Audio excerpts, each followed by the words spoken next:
From lovely Maple Grove, Minnesota, and 6footmama.com, this is Still Growing with Jennifer Ebling. Still Growing is a gardening podcast dedicated to helping you and your garden grow.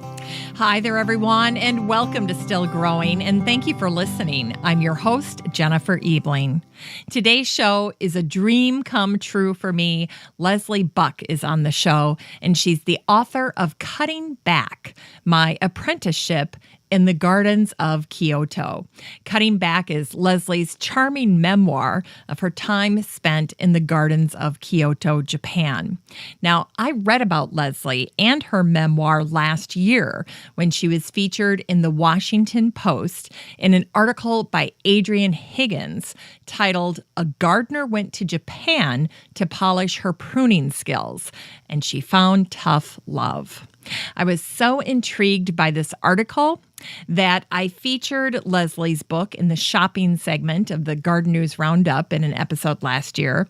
And then I was absolutely thrilled when Leslie accepted an invitation to be a guest on the podcast. A California garden designer and an aesthetic pruner trained by Japanese-American mentors in California, Leslie became the first American woman to learn pruning from one of the very best at Uetoh Zoen, one of the oldest and most venerable landscape companies in Kyoto. In her book, Leslie shares the revelations she had during her time working on a pruning-only crew of this centuries-old garden company. In Japan, Leslie found not only tough love, but also resilience and pride, along with a refinement of the skills required to create truly exquisite results in the garden. If you love listening to garden adventures and garden stories, this episode with Leslie is perfect for you. Apprenticeship in the Gardens of Kyoto with Leslie Buck. That's the topic of today's show, and it's coming up after an update on the listener community for the show and this week's Garden News Roundup. Well, welcome to the Still Growing podcast, and thank you for listening.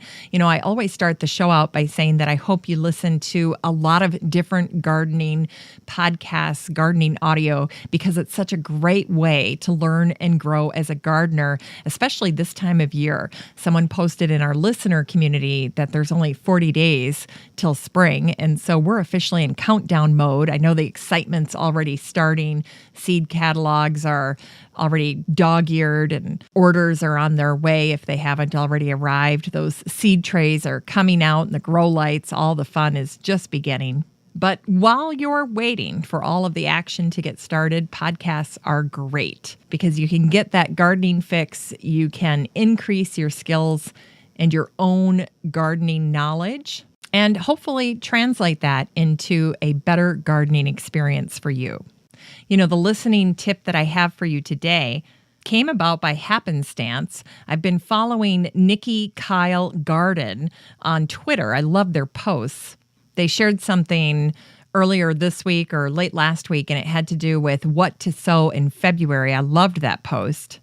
And they shared something earlier today that ended up leading me over to their website.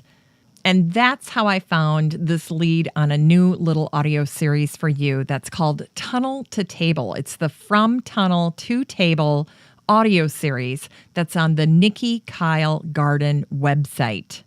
And when I shared it on Twitter today, I said, go check out the From Tunnel to Table audio series on the Nikki Kyle Garden website, close Twitter, and go listen. I think this is actually a series that they do on a local radio station, and then the audio is there for you to check out on their website. And I think it's available on SoundCloud as well. But if you're looking for new content, these guys have a pretty extensive library, and they've done very nice work. So go check it out. That's my tip for you this week. I'd also like to invite you to join the listener community for the show. There's a Facebook group for the Still Growing podcast. And all you have to do to join is the next time you're in Facebook, just go on up to the search bar and type in Still Growing Podcast Group. And then the group will show up. You click to join. You're in the group. And you can share pictures of your garden. You can interact with other listeners of the show. And you get access to all of the posts, the articles, the behind the scenes information that I share, and it's all designed to help you and your garden grow. Now, the Facebook group is the only place I go to pick lucky listeners for my show giveaways. Last week's guest was Megan Kane, and we were talking about her new Smart Start garden planner. And we have a winner. It's Susan Ducey. So Susan, congratulations. You'll be getting a copy of Megan's Smart Start Garden Planner. Just go ahead and private message me your contact information, email, and physical address. That's all we need. And Megan will make sure a copy gets sent to you right away. So congratulations, Susan. Now, another benefit of joining the Facebook group is that most of the guests that have been on the show are in the group. And that was my hope when I created the group. I wanted a place where listeners of the show and guests of the show could continue the conversation, where you could get your questions asked. So if I don't ask something during the interview with the guest, you can now ask your question directly to the guest. So don't be afraid to reach out. They love to hear from you guys. And if you enjoyed the episode, you can just give them a shout out and say thanks for the information and the encouragement. That's always appreciated. Anyway, speaking of the group, it's time to welcome new members. I'm trying to play catch up here. This week, I welcome Carol Lee, Jody Tiffany Donnelly, Erica Allen, Sean Gardner, Rebecca Conrad, Susie Dunsmore Reeser, Shelley Lynn, Kimmy in Florida, and Lan Nguyen. Welcome, you guys. Don't forget that the show also has a phone number. So if you want to reach out with your questions, suggestions, comments, and feedback, you can do that quite easily. Just call 865-333-GROW or 865-333-4769. All right, now it's time for the Garden News Roundup. This is a curated group of posts and articles that I've shared over the past week with the listener community in the free Facebook group, the Still Growing Podcast group. We just talked about it. Now, this is made up of a dozen different segments. And what's nice about it for you is that you get to stay pretty up to speed in what's going on in the world of horticulture and gardening just by listening to this part of the show each week. And you can easily check out all of these articles and posts for yourself because it all gets shared in the free Facebook group, in the listener community. So you don't need to take notes. You don't need to try to track down a link. If you hear something and you want to read the full article, just head on over to the group and join. In the guest update segment, Jen McGinnis of the blog Frau Zinni shared an updated gardener's calendar for the month of February. Jen's been compiling her garden chores calendar for a number of years now, and it just continues to get better and better and more refined with each passing year.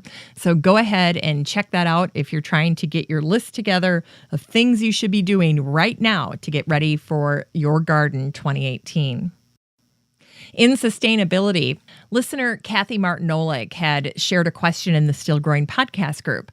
She asked about her backyard grass. She said, "My backyard took a bit of a beating over the winter from my greyhound using the yard as a track." I'd love to see that. Any ideas for some super tough ground cover that I can put up in the beat up places? Now, in response to this question, I drew a cue from the Minnesota Landscape Arboretum. They have their wonderful new bee lab and their bee center for the bee squad. And one of the things that I noticed when I was taking a tour there is how they're incorporating the use of clover into their lawns because, of course, clover is such a wonderful plant for bees. So after I suggested clover, which I could hardly believe I was suggesting, but I have to say I'm seeing it more and more, I went on over to the Minnesota Landscape Arboretum website and I checked to see if they had any recommendations. And sure enough, over at the Bee Lab, they had this wonderful PDF called Flowering Bee Lawns for Pollinators. This is a nice-sized document talking about how you can incorporate pollinator plants and create your own flowering lawn and help out the bees. So if you're interested, when you're in the listener community, when you're in that Facebook group, just head on over to the search bar and type in grass, and you'll see this post pop right up. Nice little handout from the University of Minnesota there. In Continuing Ed, Nikki Kyle Gardening had a really good post. I think this is the one that had drawn me originally to their audio series. And it was the vegetable garden in February 2018. Now, one of the most adorable little things that I saw in this post is they had a kitchen step ladder, and they were using it as a holder for little flats of greens. And she called it her step ladder garden.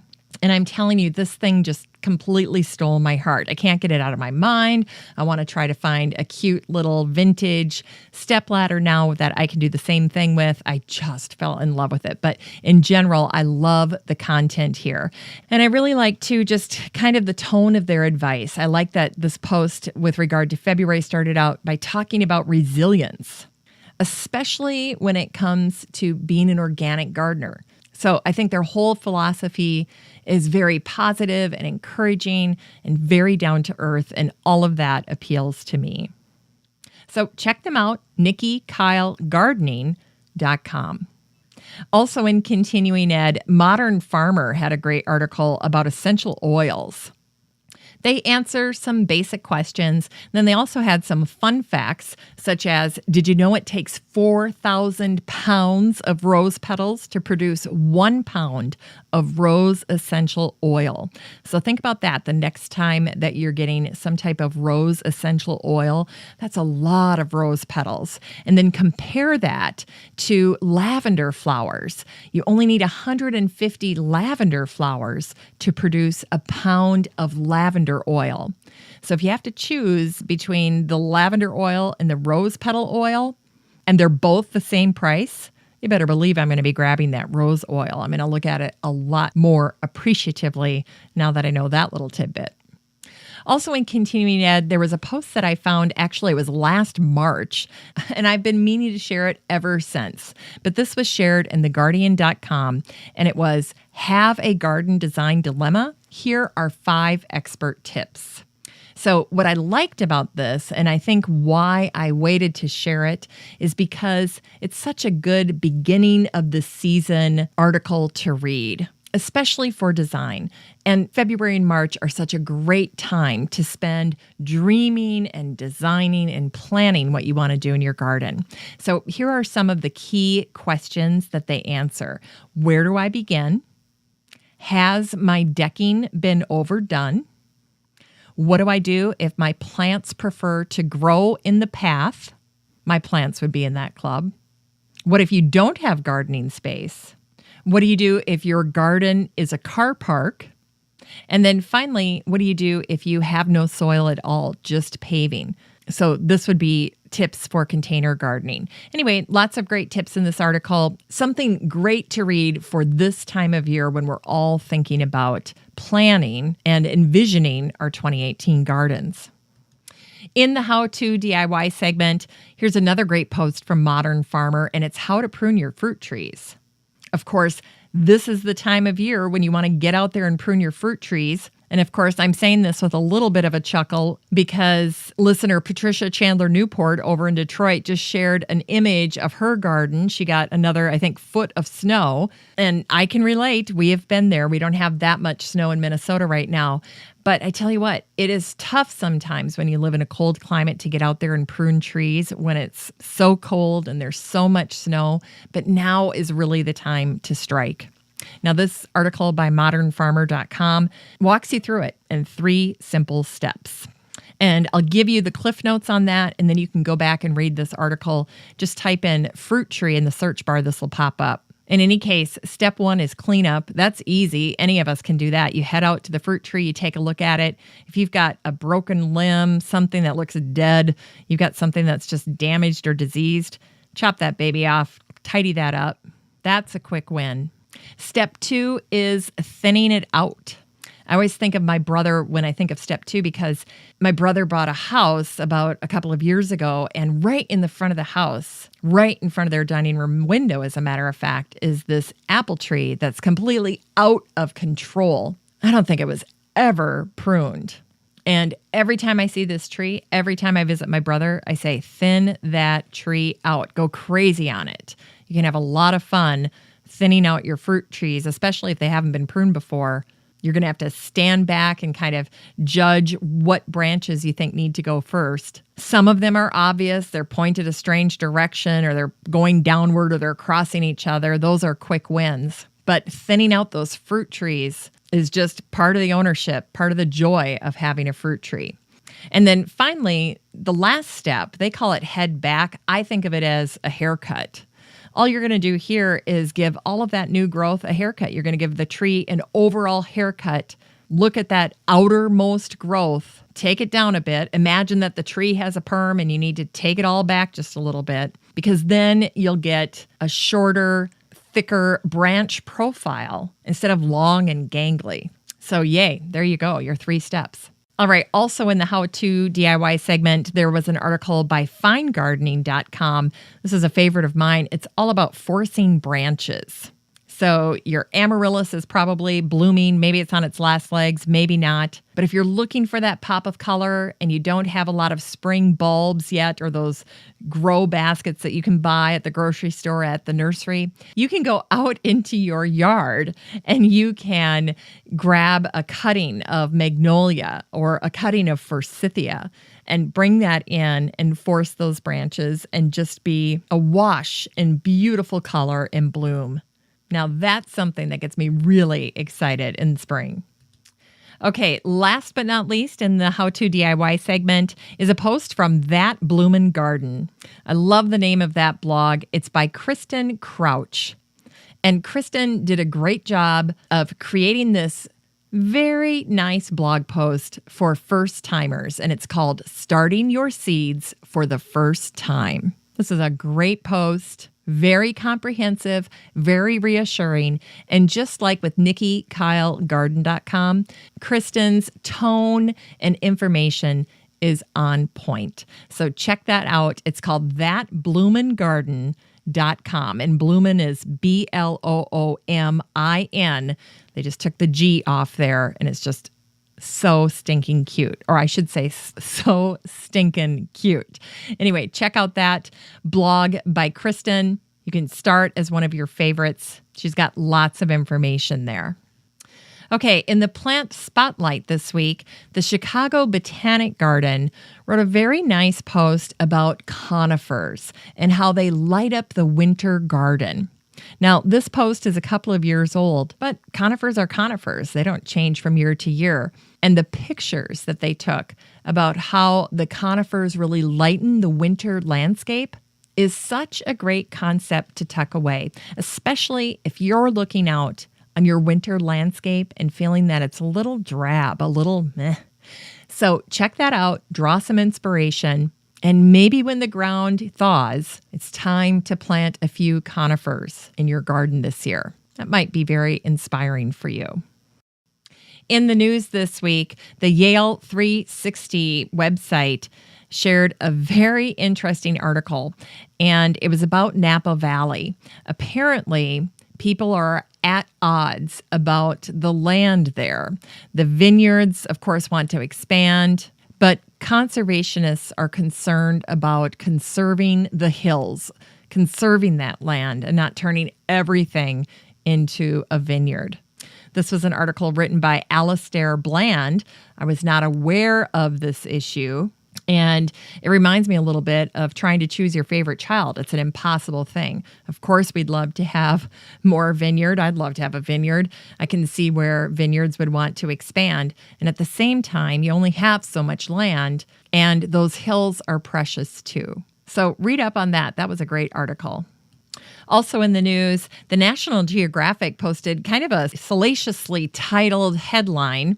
It was called Butterflies Behaving Badly, What They Don't Want You to Know. And what I discovered when I looked at this article is that there are some poisonous butterflies. There are some butterflies that are fighters. There are some caterpillars that are cannibals. Apparently, they also drink turtle tears. Who knew? Kind of a nifty little fact there. But what I really liked about this particular article is that they share this really wonderful butterfly poem and a very cool video. So if you're into butterflies, you'll love this article. You got to check that out. Gardens Illustrated shared a fun post that made the news segment this week, and it was called Why Plant Lovers Should Visit Scotland. Now, you might be thinking, well, why should they? And it's primarily because in the spring, they have a spectacular display of snowdrops and uncommon trees. Now, there are a number of choice snowdrops or galanthus in Scotland, and there are many beautiful castles and estates that incorporate all kinds of snowdrops. And they are thrilled to live there because they are sheltered under these mature trees and shrubs that dot these estates. But if you're a big galanthus lover, you're called a galanthophile. And so when I shared this in the group, I said, here's why galanthophiles should plan a trip to Scotland. Plus, bonus, you can call yourself a galanthophile. So there's that. Now, if you do plan a trip to Scotland, you might as well stop in England. In fact, if you head over right now, you can see Kew Gardens' stunning Orchid Festival. And this year, there is a Thai theme. So I shared an article that reviews this year's wonderful Orchid Festival. The reviews say it's lean and green, and it has every color you've ever seen. The pictures just probably don't do it justice, but it's extremely vibrant photography and images coming out of the Orchid Festival at Kew Garden. All right, in science this week, there was a great article that was just published by the Washington Post, and it has to do with an effort to save the redwoods, the giant redwood trees in California. And what they're doing in order to learn how to save them is they're mapping their DNA, they're mapping their genome. When I read this article, I was reminded that author John Steinbeck referred to the redwoods as ambassadors from another time. I love that.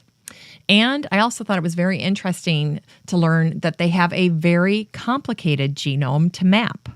In fact, they estimate that it will take them 3 years to complete this project.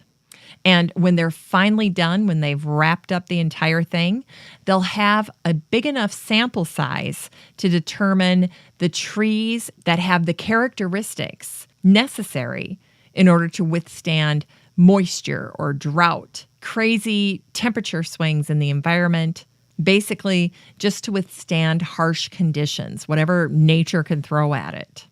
So that's exciting. Also in science, there was a fascinating article about pistachio trees and why they all drop their pistachios at the same time. Turns out there is a model that is used to explain magnetism, and the same principle applies to pistachios. When one tree starts dropping pistachios, the other trees notice that, and they follow suit. Finally, in science, there was an article out of nature.com. It was called The Sweet and Sour Story of Citrus. Now, what I would have called it is The Citrus Family Tree, a sour story of sweet beginnings. That would have been the title that I used, because essentially what this article is about is that they've done a lot of DNA work on citrus already, and they've figured out that whether you're talking about oranges or lemons, citrus traces its roots to the southeast foothills of the Himalaya. They're all one big happy family. So this was a very short but sweet article, and I kept thinking of it as kind of an ancestry.com for citrus.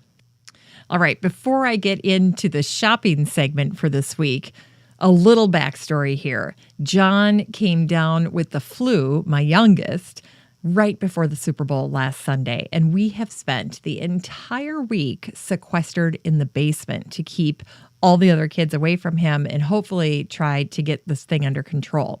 So we were down there. He had the flu. By Tuesday, he had strep.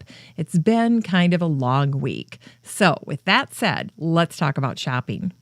What I picked for the shopping segment is a direct result of the fact that I had sequestered myself in the basement with John all week long, and we discovered the show Fixer Upper. So we were watching every single episode that we could get our hands on of Fixer Upper. And the minute the show would start, John would say, oh, we need to do all hardwood floors. We need to do French doors. We need to do floor-to-ceiling windows. Anyway, I love that kid, but I was kind of surprised that a 12-year-old could pick up on the design trends just by watching a handful of episodes. He was really Johnny on the spot there, no pun intended. But one of the things that I noticed, especially as the episodes went on, is that houseplants are featured prominently in most of their home reveals. And it turns out Joanna loves houseplants. She calls herself a crazy plant lady. And so when I was subscribing to her website because I wanted to check out some of these homes, especially the one she did for her sister, I loved all the houseplants in that particular episode. In any case, I found out when I went to her website that you can find, if you just type in magnolia, there's a plant stand that I really, really, really, really want. And now's the time of year to get it because I'm still in houseplant mode, like full-on houseplant mode. And it's called the Olivia Plant Stand. So what it looks like is it's a plant stand. Imagine you just have a long stand, a base, just a single pipe that's on a stand, kind of like a music stand coming up off the floor.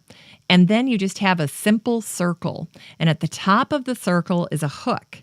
And the plant hangs within the circle. That's the look. And so you get this wonderful outline of a circle or a sphere that's going around the plant. Think of it as a halo that goes around a hanging plant. That's what that circle ends up looking like. I just fell in love with this design. Now, I don't know if I'm going to get it because it's $113. But I really, really want one. You can get a short or a tall. You can get it in black or you can get it in brass. I think it's a splurge. But hey, if you have a birthday and Mother's Day, maybe you can squish them together and your 100 children can all split the cost. I don't know. Anyway, I like it. But if that doesn't catch your fancy, there are plenty of other things on this page of her website that you can click on and look at. Just some fun containers for your houseplants. And they're not all that expensive. I think that's the most expensive thing on this page, as a matter of fact. So don't get discouraged. Don't let that throw you. Just go check out Magnolia the next time you're online.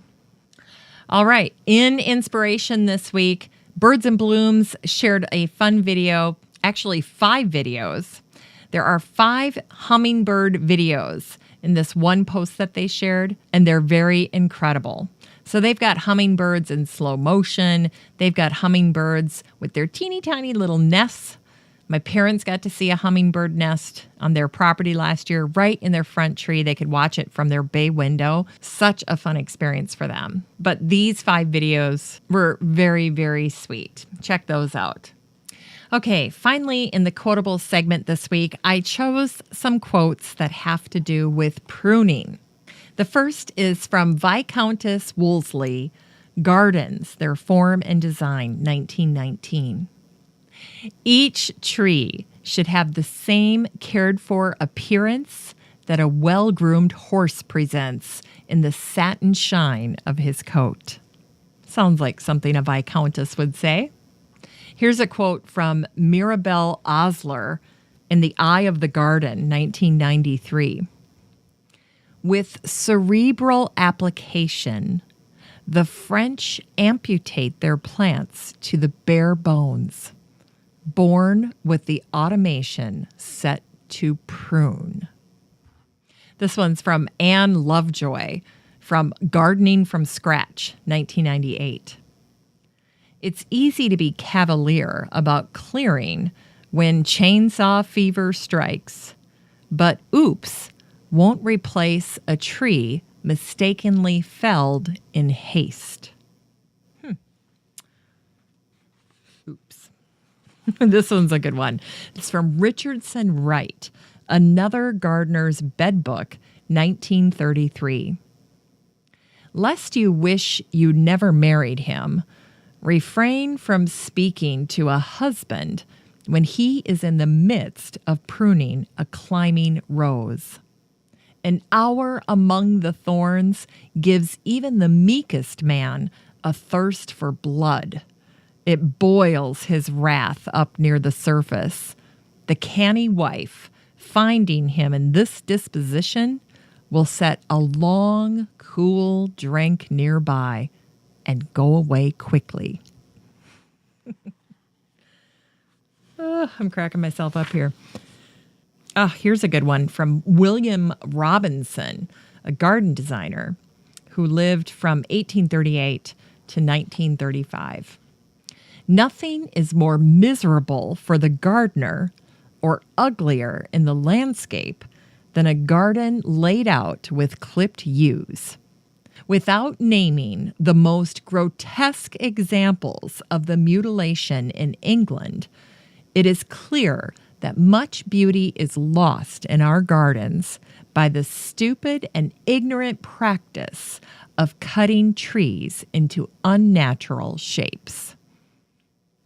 Strong opinions there. Here's one that I think Leslie could agree with. It's from Cass Turnbull, founder of Plant Amnesty, Seattle, an organization dedicated to teaching people how to prune their trees and shrubs correctly, quoted in Horticulture, August 1990. Good pruning is invisible. It looks as if everything grew to the right size and stopped. Well, that's the Garden News Roundup for this week's show. Just a reminder, you can get all of these posts with links and bonus content in your Facebook feed if you join the listener community in the free Facebook group, the Still Growing Podcast Group. I'd love to meet you in the group. With that, let's transition to the topic of today's show, Apprenticeship in the Gardens of Kyoto with Leslie Buck. Imagine being so fascinated by the ancient Japanese art of pruning that you drop everything, put your entire life on hold, and fly to the one place on earth where pruning mastery is practiced every single day, Japan. Now imagine doing this with only a handful of connections and a whole lot of hope, praying that you'll manage to secure some sort of apprenticeship opportunity to help you refine your pruning skills. By the way, now imagine doing that back in 1999 without a smartphone. I know, it wasn't that long ago, but it was a very different time. That's exactly what Leslie did. In 1999, Leslie was a 35-year-old professional gardener. She owned her own landscaping business. She had worked with a few Japanese Americans and attended conferences to get better at pruning. But she was very serious about pursuing the craft of pruning. So she bravely followed her heart to Kyoto, where she hoped to sharpen her pruning skills and kindle her love for Japanese culture. During today's chat, Leslie will read excerpts from many of my favorite parts in the book, and she'll also share design elements, pruning methods, and interesting traditional tools that she used during her time in Japan. Now, there are a few things that I'd like to draw your attention to in this episode. First, the natural beauty of native plants. Leslie talks about how we can sometimes misinterpret what Japanese gardens are all about. We shouldn't be trying to recreate a Kyoto garden smack dab in the middle of wherever we happen to be on planet Earth. Instead, we should draw inspiration from our own forests and use our own native plants. Leslie describes her own garden as being inspired by California campgrounds. It's very natural looking. Second, the importance of attuning to our gardens. Leslie poses many thought-provoking questions and insights in her book. In today's episode, you'll hear her talk about pruning, not to make a tree more beautiful, but to draw out the natural beauty already existing in the tree, even if that means accentuating a dead branch. Shocking, right? Leslie shares what a garden desires most, which is to be desired and loved. And one of the things she tells her clients is to go and get a comfy garden couch to start that love affair with the garden. So now we have our marching orders for our 2018 garden shopping list. Find a comfy garden couch stat.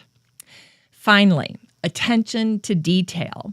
There's attention to detail, and then there's attention to detail. What I'm hoping you'll take away from this is a desire to work a little harder on your focal points or the special plants or features of your garden. My daughter naturally does this. All of the kids have helped me in the garden, but my daughter Emma is apparently very Japanese in her approach. From the time she was very little, I learned that I couldn't give Emma big jobs in the garden. That would overwhelm her and she'd lose interest. But ask her to focus on a 2-foot square area, she was golden. And I remember one time she cleaned debris out of a little strip of garden by my stream. And it was immaculate when she was done. I loved it. But I was more focused on the remaining 12 feet that were left to deal with. And I was unimpressed with how long it took her to get that little patch of garden to look so good. Well, guess what? I'm revising my assessment of that. And I'm excited to take a cue from Emma and Leslie and the craftsmen of Japan and spend a little more time giving a little more attention to the focal points in my garden. And I'm looking forward to just being with Emma side by side, paying meticulous attention in the garden.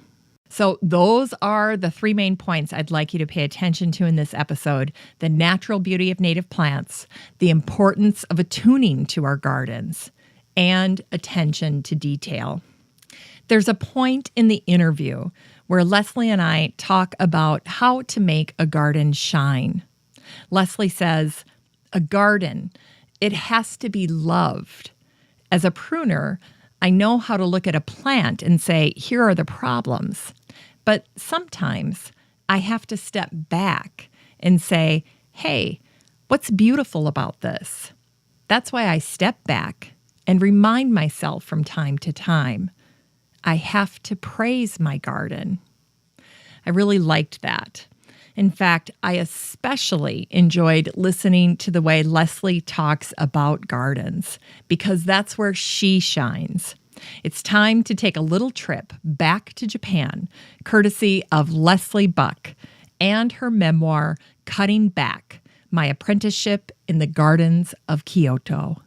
Well, hi there, Leslie. Welcome to the Still Growing podcast. Hi, Jennifer. Thank you so much for having me on the show. Well, my pleasure. I remember reading about your book in the Washington Post. So this is a little bit of a dream come true for me that we actually get to talk today. I wanted to start out right at the beginning of your book. You describe a scene where you're pruning a tree and you've climbed up into the tree and you've laid your rake across the sidewalk to warn people away from any falling branches. And you wrote, just as I covet the stylish outfits worn by women who walk beneath my tree, I believe others want to be like me, to be a kid again, up in the tree with me. I'd love to have you read those first 2 paragraphs to us. And I thought you had a killer opening line, which I will forever associate with your book, because it starts out, I am the person you spot up in the tree. Yeah, this story that I'm about to read, it does happen quite a bit. And I'm sure some of your listeners who are gardeners will relate to it. Here is the reading. I am the person you spot up in the tree, dirt smeared across my face. Is that a large bird up there, you may wonder? My pruning shears busily clip away as I try to bring out the natural beauty in the tree in my playful, sometimes assertive, sometimes delicate way. The tree, shears, and I are dancing partners under the sun. We've been together for decades. Passerby might step over my pile despite the rake I have laid across the sidewalk as a deterrent. Often without asking, they'll pick up a branch for their dog and walk on, hoping not to bother me. Or maybe I'll touch their eye as they walk under a branch I'm sawing that is about to drop. People are curious about the female pruner high up in the tree, wielding sharp tools. Just as I covet the stylish outfits worn by the women who walk beneath my tree, I believe others want to be a kid again up in the tree with me. Every Friday for 7 years, I would go to a cafe and write stories for at least 4 hours. That was my deal, starting at 1 o'clock. And what came out of it was these stories about my journey from California to Japan when I was in search of seeing if I could train with traditional garden craftsmen. And I had thought that I wanted to look at these stories. And as time passed, I thought maybe I'm going to start repeating myself. And what I found was there was so much more to the story than I realized when I was there, and new lessons and morals and ethics kept coming out up to the very end. Like every chapter, there was something new I was learning, and I couldn't believe it until I rewrote it. I wasn't sure how people would respond to my writing, and I just said, I'm going to try and get it published, but if it doesn't work, I'm just going to make a couple copies and have it for, my future relatives and friends, and call it a day and start something new. But because I was so satisfied with the process of the writing, it felt like I was traveling for those 7 intensive years, and that I was there, and just having that time to ruminate was so amazing.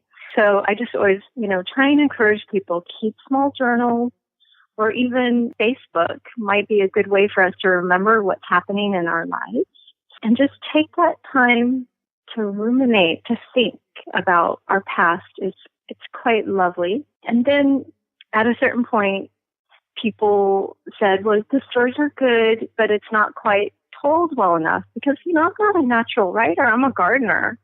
So I went out and I took a few classes and I got some expert advice. And by that time, it was almost like when I learned how to prune, you just have to prune and prune and prune. That's what I do for a living is, very naturalized pruning and garden. And then when you have a question after you've done it a while, you can really understand the response. And that's what happened after I'd written all those years. It was time for me to get expert advice from a writing craftsperson. And they helped take all my stories and bring it into a journey with purpose that became my memoir, Cutting Back My Apprenticeship in the Gardens of Kyoto.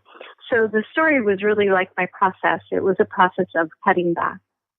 At the time you went to Kyoto, that in and of itself was a gift. But then all these years later, writing the book, it was like you got to go back and get that gift again, except now you had all of this benefit of all of your life experiences and the wisdom you had acquired, and you could look back and see it through fresh eyes. Oh, yeah. I think that I waited many years to start writing these stories. It helped bring more into the writing because I learned a lot more about Japanese garden design once I came back and more about pruning. And I had experiences in the gardens I work in California, and I could put all that into the book. So I always say it doesn't matter how long ago, one's experienced something, an event that was powerful in your life, but it's almost more interesting to bring in that, like you say, that wisdom. No question. My first introduction to your book was that Washington Post article that I mentioned earlier. And it had this beautiful, large picture of you, and you're pruning a Japanese maple at a client's home in Berkeley, California. It's very striking. I mean, it immediately captured my attention. You're in this tree, you're barefoot, and yet you look relaxed, you look confident, you're totally in your element. And then I have to ask too, do you always prune barefoot? I get that question a lot. Well, luckily, I have a very good friend, Maya Bloom, who's a professional photographer, and she took this photo. And I don't normally prune barefoot. And also, I don't always look that good. When I'm gardening, I'm usually a little more dirty, and I am wearing clunky shoes. But doesn't a girl get to have her one chance just to look good in the garden? I mean, I deserve it after all these years. Absolutely. But when I thought about it, I decided to take my shoes off. I said, let's do it. And, that's how I feel when I'm in the garden. It's when we're barefoot, we're more vulnerable. And I teach pruning, and I tell my students, we're not the makers of beauty of these trees. We're not pruning them and making them look beautiful. We're the assistants, and we're here to work with the tree. And there's a beauty in there, in any tree.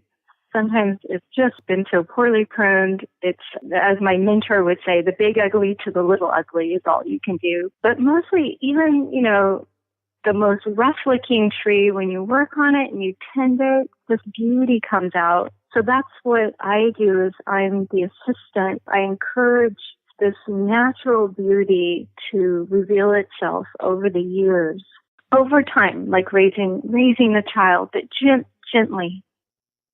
I think you have such an interesting perspective and relationship with the natural world. It's very unique. It comes through in your voice and how you speak about the natural world, but also in the way that you imagine the natural world wants us to hear what it's saying. I know we're going to talk about this a little bit later, so I don't want to spoil that part of our interview. But another thing that you said in your book, and it's the perfect segue into this question, is you said, a garden desires to be enjoyed. My reaction to that was, I had to stop for a second. And all I could think was, wow, our gardens are so much work. I mean, it doesn't matter how small your garden is, they take a lot of care and feeding. And it's so easy for all of us to forget to just enjoy them. And you wrote this, you said, I finally had a precious Sunday off after 13 days of gardening with the men. This is during your time in Japan. And then you wrote, so what did I do? I went to a bonsai show and I spent an hour staring at a tree. And I just thought I would have done the exact same thing. So I have to know, what are your thoughts on gardens and our unusual, at times, relationships with them?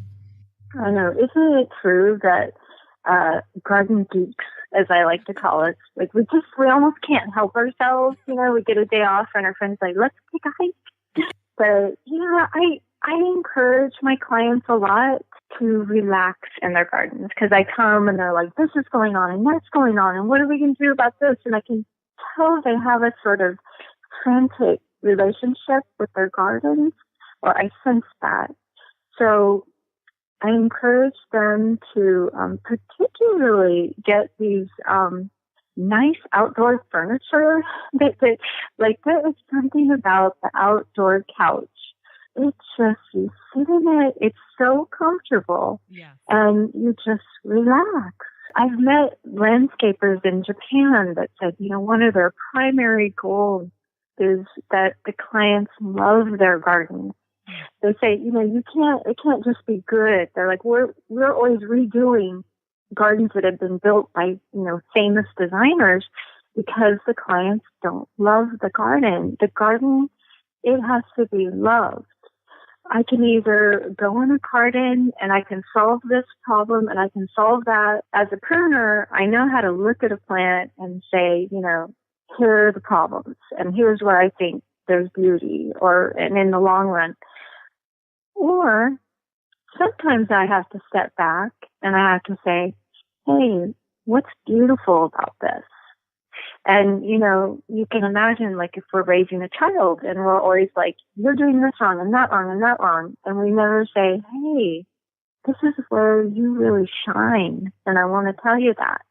That's why, occasionally I step back and like remind myself, I have to praise my garden and look at it and say, hey, like when my mom comes and visits me, she'll look out the window for a day and she'll say, hey, that bird, he comes out all the time. And I'll look and I'll go, really? Like, I never even noticed the bird. I'm so busy working. She'll just notice all these little things because she's just sitting there and watching and enjoying. So I just try and step back once in a while and do that as a gardener. One other thing is I was trained by traditional craftsmen of Japan. So I am pretty intense when I work. It's very easy for me to work 9 hours with 2 15-minute breaks. And one time I was volunteering for the Japanese garden up in Portland, a premier public garden. And I asked the curator, Sarasumi Uchiyama. He was trained in Japan and came from a garden family there. After a couple of days of working there and us talking, I said, do you have any advice for me? Because Japanese craftsmen are just excellent mentors, and I rarely had the chance to speak English with one. And he said, Leslie, you need a hobby outside gardening. And I just couldn't believe he said that of all the things he could have said. But he nailed me, that I'm really intense. And he said, Leslie, to know your craft well, you have to step outside of it and so that you can get a perspective on it. You can't just always be in it. You have to do something else so that you see it from another angle. And that's when I began to allow myself to take more time to do other things. Like I like to sketch gardens. It's relaxing, but it also helps me see.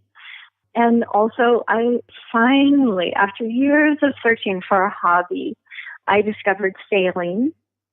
And the first week I was out, somebody said, well, why did you start sailing? And I just looked at them and said, because there are no trees out here.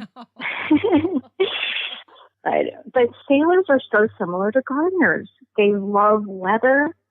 They're very aware of nature. And, I'm aware of the tree's growth. They're aware of the wind. And they have to work with a craft, like a skill and tools, the boat. They have to work with nature, which is wind and current. So sailing on the Berkeley Bay, it is intense. It's one of the windiest bays in the world. There is no wine and cheese going on. I mean, I was terrified every weekend I went out for a year. But I just would tell myself, it's just a feeling. And when I'd get off that boat, the adrenaline high was incredible. I would just be like, I did it. It's part of going to Japan is just challenging myself mentally to, as adults, we start getting more and more comfortable with doing things that we're good at. But then by doing that, we stop stepping outside that and trying something new because we're afraid of the failure. So, all that can happen is I fail. and then I just try something else. There's this part in the book where you're talking about how the craftsmen gardeners of Japan taught you about pride, but also to find heart in the garden. And I personally always see pride as an offspring of love. That's why pride in work or family pride are things that I talk about with the kids all the time at our house. So how has pride played a role in your work, especially after your time in Kyoto? Well, I just found it amazing that you phrased this question in this way. No one has ever made that association to me in America, and it's very Japanese, actually. The two go hand in hand, pride and heart. You know, I'll say to become an expert in Japan, you know, if they do something for 15 years, they might call themselves a beginner at that point. And it's not until they've done 30, 60 years of something will they consider that they can say they're somewhat advanced. It's very interesting. It doesn't just take a few classes or an intensive month to be an expert pruner. It takes years and years. Learn the skills. Do it. I love that. It's very Midwestern. You know, I'm part Southern. I'm part Midwestern, being from Oklahoma. Something I realized when I was writing these stories was how much more was going on that they were teaching me silently. And I realized what Americans often feel pride about is if we come up with something new or we create something. But Japanese are very willing to do as their teachers have told them and repeat a craft in the same way. They take a lot of pride from that. But they go more than that. They're always working a little harder than is necessary. My coworkers, they're always carrying 2 debris piles.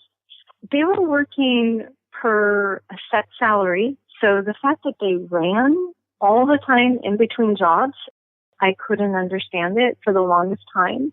And they'd work late. They'd come early.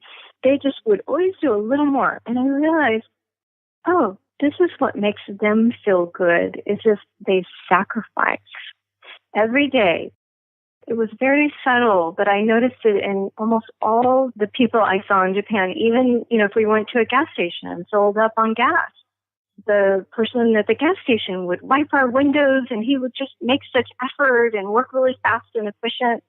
And I thought, you know, if I do a little more than what's asked of me, and if I work with as much concentration and quality, at the end of the day, before I've gotten any pay, before anyone's giving me any praise, I can say, hey, you know, I did my best today, and feel good about myself. And the only thing I can compare it to is the way we are with children, our children here in the United States. You know, we read. I have lots of nieces and nephews. And, you know, you read to them until you're falling asleep before they do. And you make a little extra special meal for them, even when you come home and you're kind of tired, but you're like, oh, this is their favorite thing. And we're not doing it for money. And we're not expecting them to be praising us, which we would love, but we don't always get it. So at the end of our lives, it's the thing we look back on is the sacrifice we did for love. And you develop a special relationship when you do that. And that's the relationship I've been developing in the gardens that I work in. It is special to me over the years. And I think that I work hard. It helps create this relationship. As you were saying that, I was thinking about this quote in your book by one of your American mentors, Dennis. And he said, when I teach you something, Leslie, I'm teaching you what I was taught by my teacher and what that person was taught by his teacher, and on and on. And you now become part of this lineage, and we are all connected. Oh, yeah. It's really special the way they take teaching is so important to a craftsperson in Japan. You can learn a skill, but my main mentor, Dennis Makishima, you can be a craftsman by doing your trade for years, but the only way you can become a master craftsperson is by becoming a teacher. And I noticed in Japan that the very youngest apprentice in our group, he was 16 or 17, and because he entered the company before me, just by a few months, he was actually my senior because they do it all hierarchical by who enters the company. And that hierarchy, it keeps people from switching companies a lot, because if you switch a company, you have to go to the bottom of the hierarchy again. And doesn't matter how much experience you have. And so what I noticed was after about a month, the guy started telling this young man who was around 16 or 17 to start teaching me. Even though I had had maybe 7 years of horticulture training and 4 years of a pruning business on him, but he would always try and tell me things, and usually it was wrong. But once in a while, he had something to teach me, and it would frustrate me. But what I found was he was teaching me, to be humble and to be open to learning more, that anyone has something to teach you. But also it's that tradition of teaching that they were teaching him. It was so important to the craft. Like, you have to start that right away too. I love the sense of depth of time in the gardens of Japan. There was this time in an imperial garden I worked in where I was working away on a shrub with this very dangerous traditional scythe called a kama, or that's what our company would call it.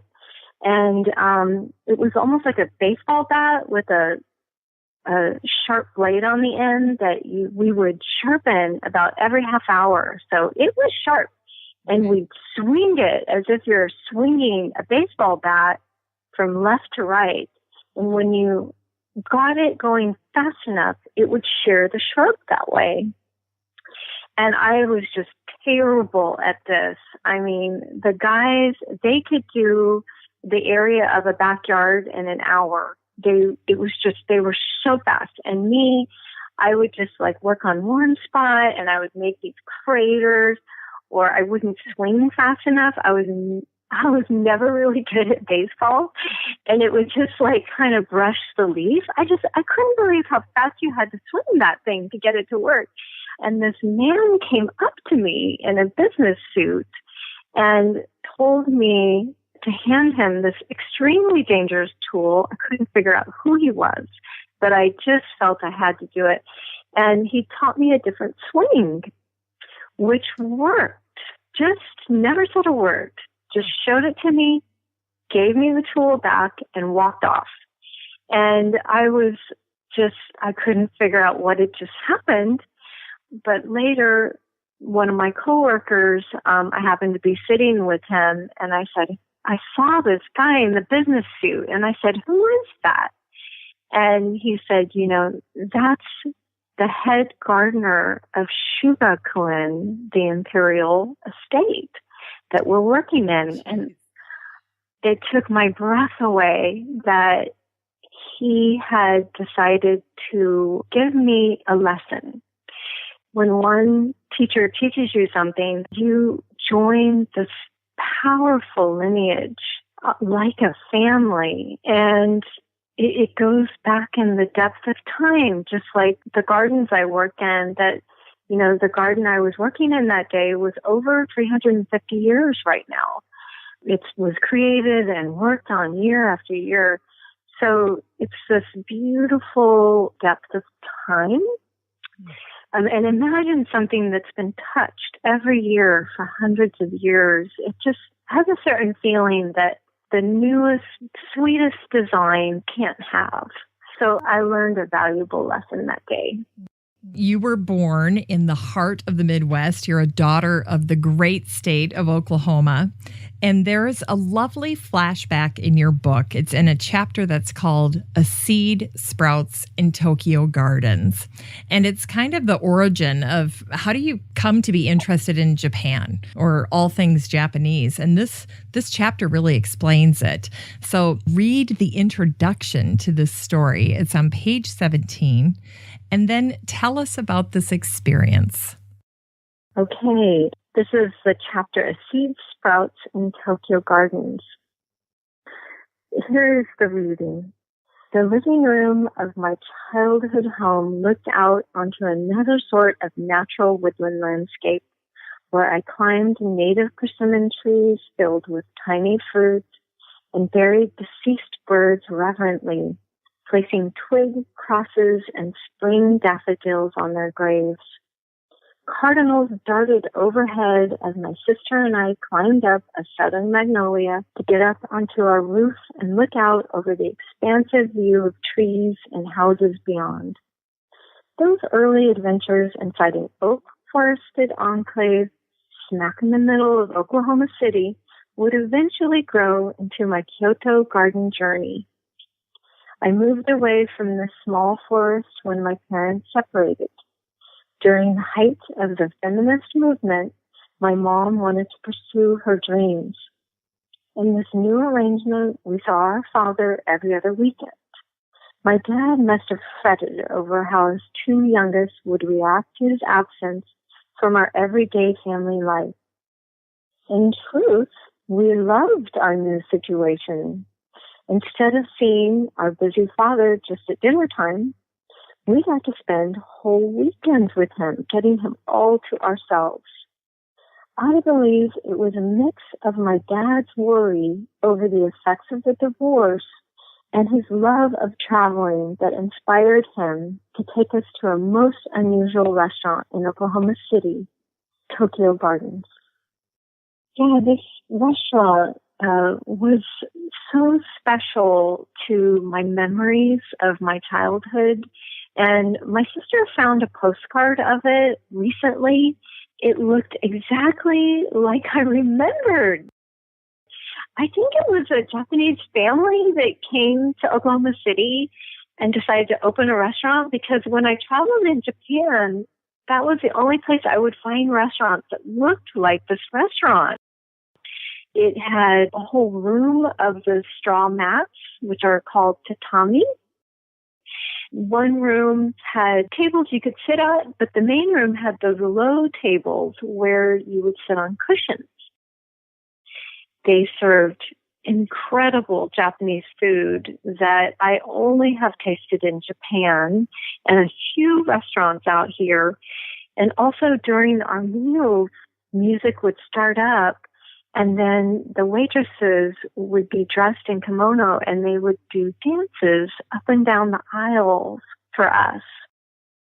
You know, what that restaurant did, I feel, looking back, is it taught me refined Japanese culture. The kimonos would have flowers on them, and the pictures had different plants, and they even had a tsukubai, which is a traditional water basin that is often in tea houses for you to wash your hands symbolically and purify things before entering the tea house. I'm not an expert on tea houses, but there is this little pond, and they had one in front of the restaurant in a brick basin, very Oklahoma version of a traditional Japanese tsukubai.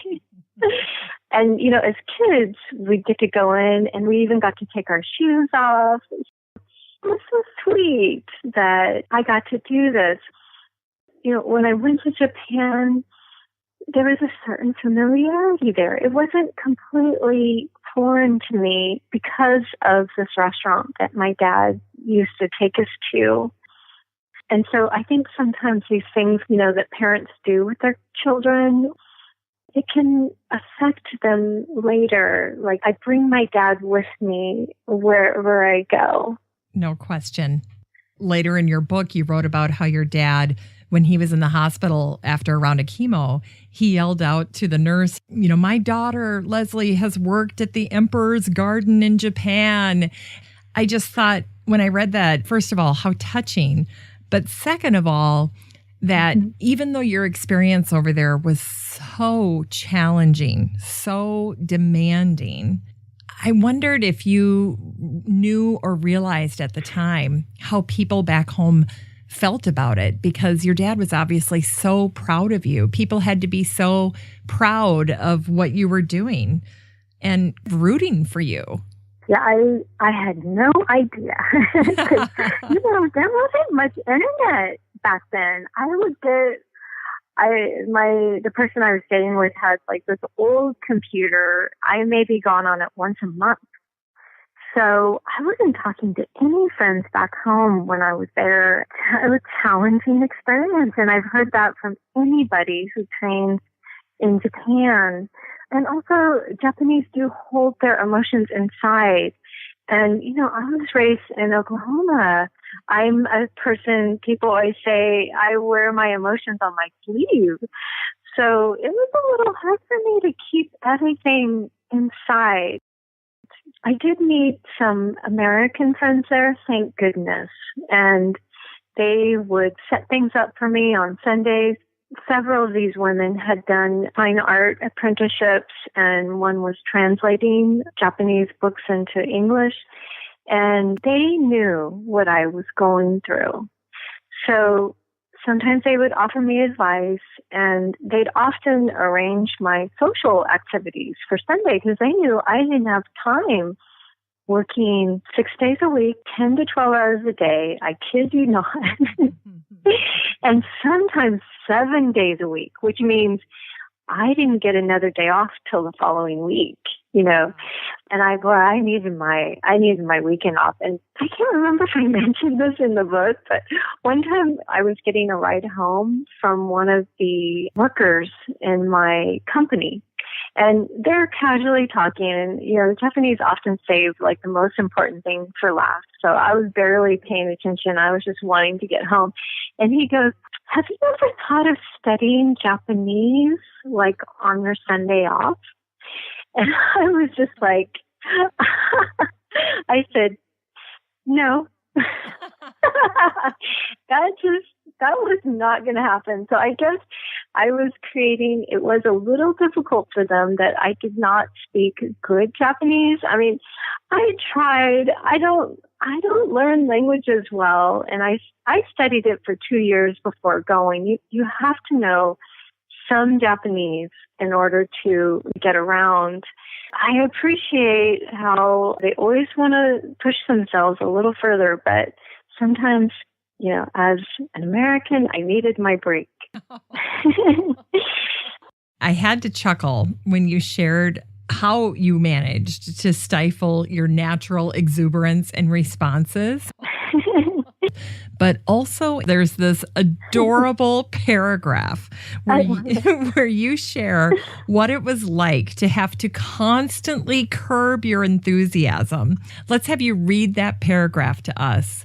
Then talk to us a little bit about that, because even though this is a more lighthearted glimpse into some of the culture shock you went through, chat with us a little bit about the strain of having to constantly hold back during your time there. Yeah, I hear this a lot from people who study out there, that training in Japan is not something anyone would want to do lightly, regardless of how difficult I say it is. If somebody still just has to do it, that's the only way that I would ever recommend someone do it, because it is so intense. It's a little bit like a military boot camp. So here's this paragraph, and I had just met a Japanese landscaper that I was considering asking if I could train with him, and his name was Sogyu. It was both my landlord and him who I was walking with, and the whole time they were speaking in Japanese. and pretty much ignoring me. I could kind of hear my name mentioned once in a while, but I was feeling pretty invisible up to this point, and I was a little sensitive that I was being ignored as the only female in the group. But I was trying to ignore that feeling and just be, humble in my non-humble way. So here's what happened. Sogyu talked directly to me for the first time. I visit a nursery tomorrow with my employees to shop for wild plants. Would you like to come? All the sounds around me, grass swishing outside the door, birds twittering from the trees, and a tea house employee chatting to a customer, quieted in my mind when Sogyu uttered those words. Run around with garden craftsmen from Japan? Yes, I wanted to scream, but I remained calm outwardly.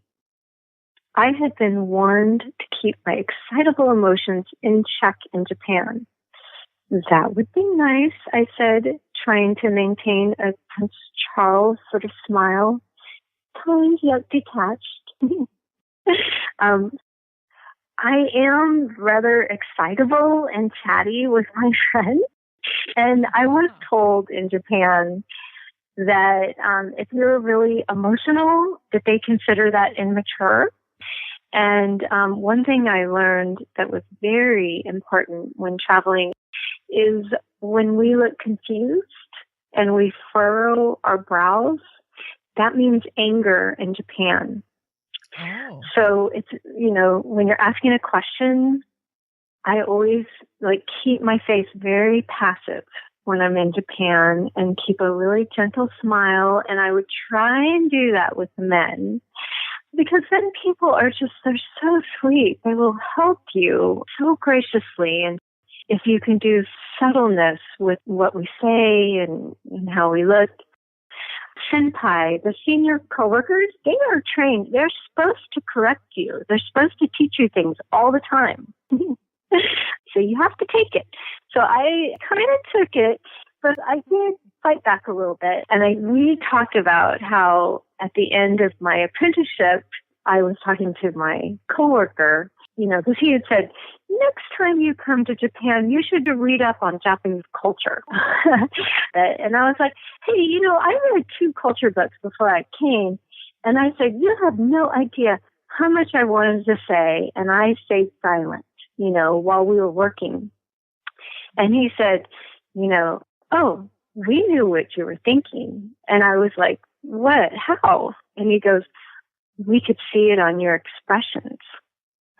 And that was so unfair. I hadn't thought about how I'm expressive visually. Yeah, it was a lot for a bubbly girl to keep it all inside and be working with the guys day after day. When I returned, I really almost had, I would call it a nervous breakdown. I could not work for a month. And a lot of people come back this way from Japan. It really is like boot camp. And every time I thought about my journal, I would feel a little sick. I am from a tradition in the South where we talk about when things are hard. If it's hard, you talk about it. If it's good, you talk about it. But it wasn't until I rewrote these stories that then I saw how much I was learning every day, how much was going on, that I realized what a rich, beautiful experience it was. I had to look at it later. Yeah, there's a point toward the end of your book, you're just about ready to go home, and you're still working, and you fell asleep standing up, waiting for your bus, no less. Oh, gosh. And you didn't realize you'd fallen asleep until you were on the bus later, because you realized that time had passed, but you couldn't account for it. And then you figured out you'd been unconscious standing up, which is crazy. I know. I'm used to getting my weekends off. When I first started my business, I would allow myself 1 4-day weekend every month. which I think is the best reason to have your own business. Every Friday, I don't work in gardens, but I do office work, or I do advertisement or work on class. And that's when I started writing this book. And I always tell people it's really important to take some of your work time for reflection, to develop other things, because if you do that, you can actually earn more money with that background. But while I was in Japan, working 6 and 7 days a week, I never got an extra day off during those work weeks. I was just worn, waking up at, 5:30 every morning. I like to sleep 9 and 10 hours a night when I'm doing garden work. I mean, one of my friends who's a PhD, he said, "How many hours do you sleep?" He's like, "I'm surprised you're not dead." He probably got 5 hours of sleep. When you're working physical work, your body, it needs to recuperate. Yeah. It's different. Most people just go for 3 weeks at a time. So the 3 months I worked with the company and 4 months that I was there, that was actually a long time to be with them, just to get my body able to handle that kind of intensity. Like when I'm tired, I just tell myself, it's just a feeling. Just keep moving, Leslie. Yeah, you were in a state of constant override when you were there because not only did you have to override what you were thinking and what you wanted to say, but you had to override what your body was saying, which is, I'm tired, I'm cold. The constant references to the cold, I really could relate to. We got the forecast for this week, and I think we're going to be -14 by Saturday. So, a Minnesota reader was reading it with great sympathy. I totally got it. But it was truly, truly demanding experience. And I think people will really get a sense for that when they read the book. I was also totally captivated by the advice that you gave in terms of drawing inspiration for our own gardens. Essentially, it's the lesson that Dorothy learned in The Wizard of Oz. There's no place like home. All of our answers can be found right here. And so what you encourage is that when it comes to our gardens, it's important to pay attention to our natural environments right in our own backyard and use that for inspiration. You mentioned this in your book. It's on page 45. Let's have you read those 2 paragraphs and then talk about how important it is to be in nature, in your own environment. I'm so glad you brought this up because this is a key point with Japanese gardens that people often misunderstand. So here are the paragraphs. I've heard many times at Japanese garden conferences that to create a Japanese garden, one should use the native plants to the surrounding area of the garden rather than plants native to Japan. The American Japanese garden landscaper David Slauson, who is from the Midwest, I'll say, often discusses this concept, which is mentioned in one of the oldest Japanese garden manuals, the Sakuteki. Shizundo, the garden that I was sitting in at the time, would look beautiful in California, but would not necessarily feel natural given that Japanese plants can look so foreign in the dry summer and wet winter California climate. When I thought back to my familiar memories of nature to gain inspiration from my California home garden, I returned, like many city dwellers, to the remembrances of family camping trips.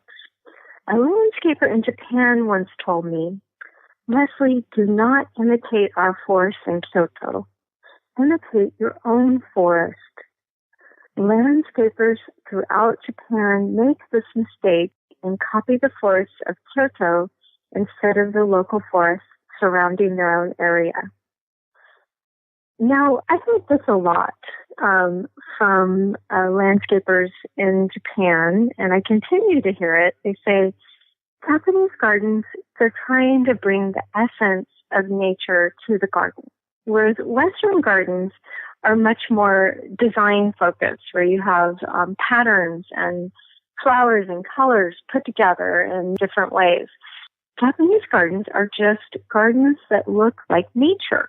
There's different ways of approaching that. One way is something that the Japanese gardeners would often tell me. They'd say, don't copy our gardens. Then it doesn't look as familiar to you. It'll look interesting.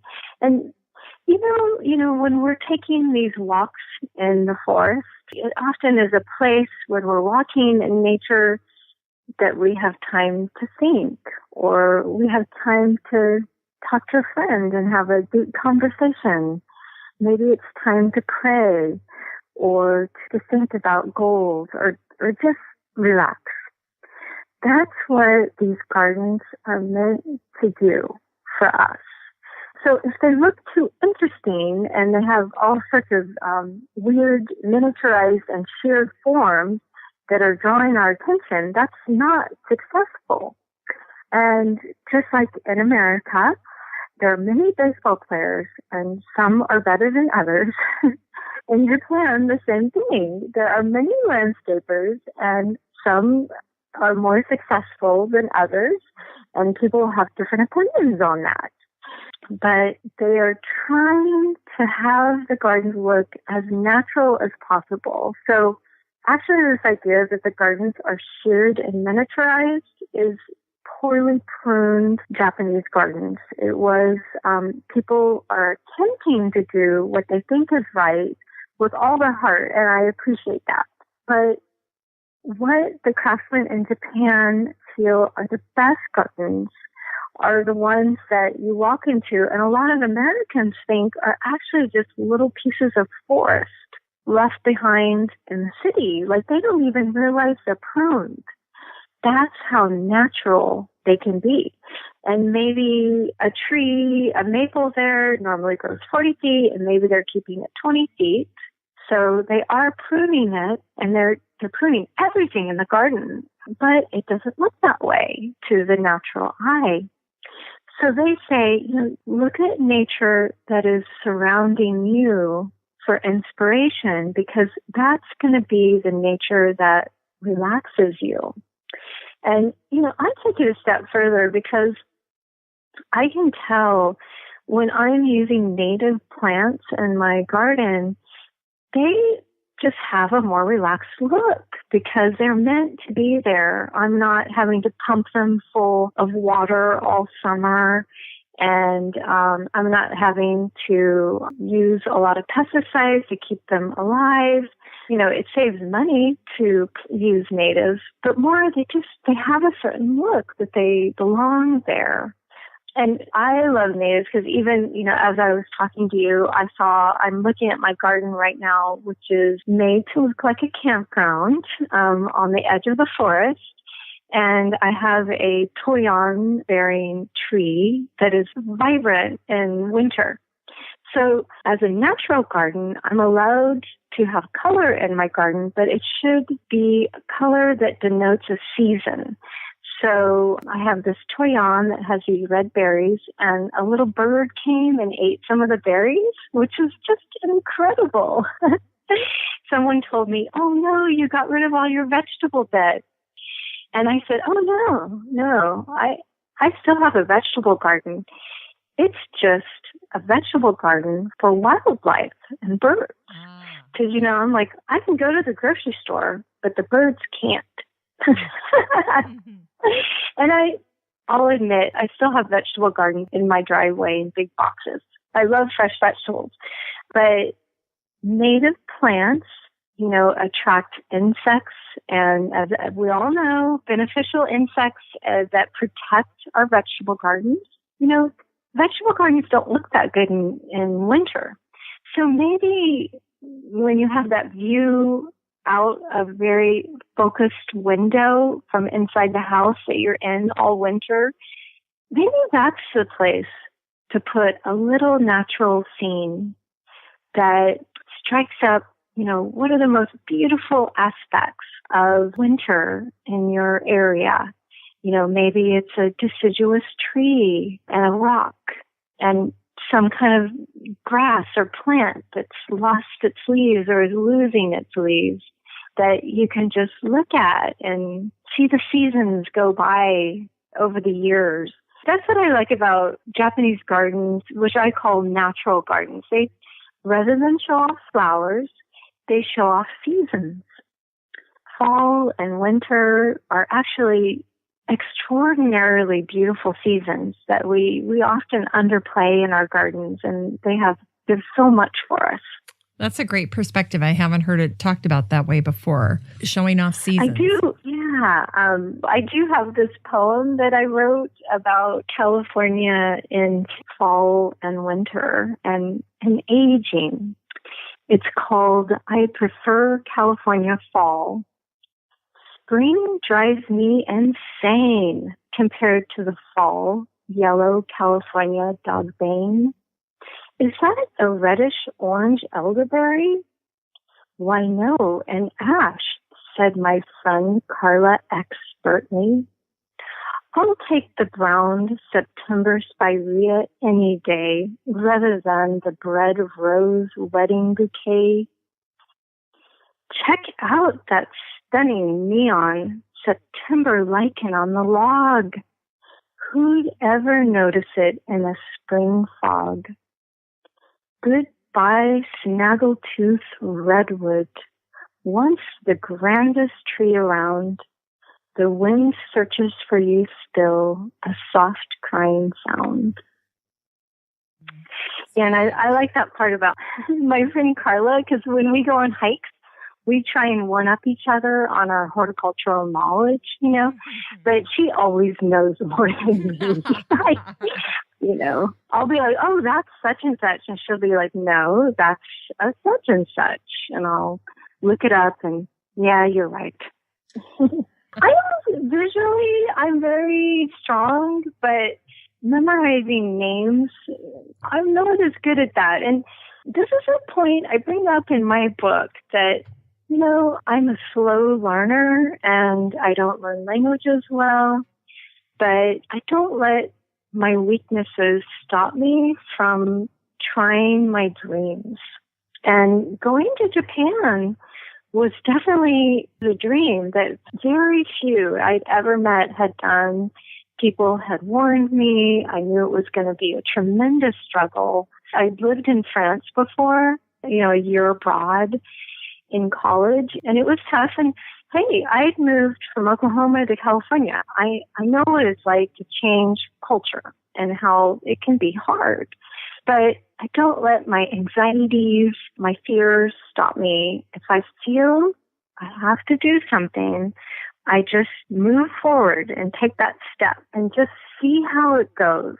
Well, I remember when I read that part of your book that you mentioned that you didn't feel you were a fast learner, that you didn't like learning languages.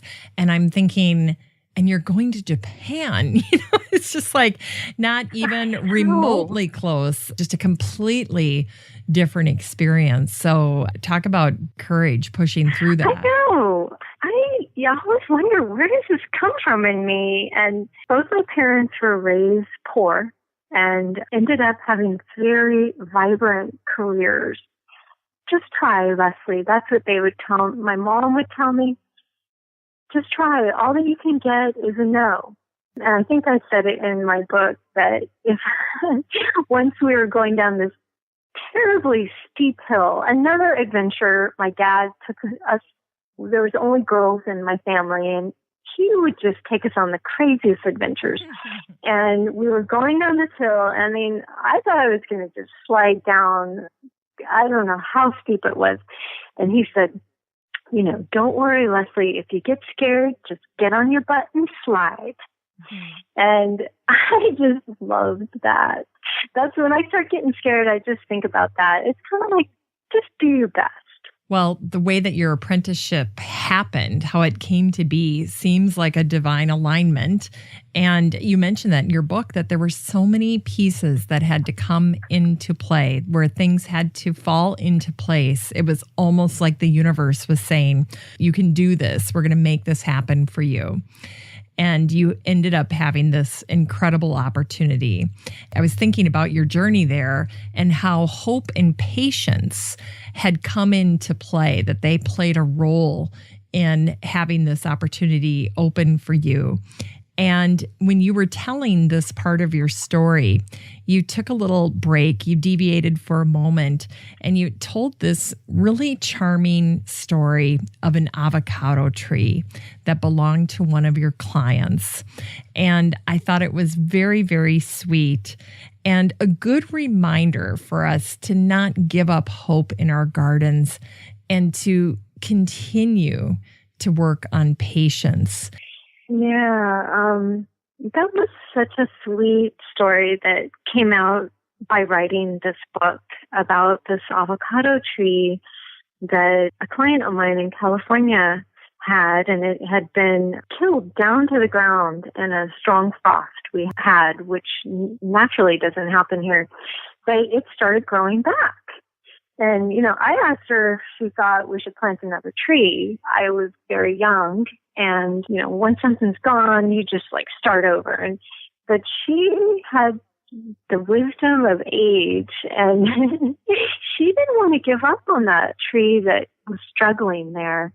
And so she said, let's see what happens. So we waited for several years, and indeed it did come back.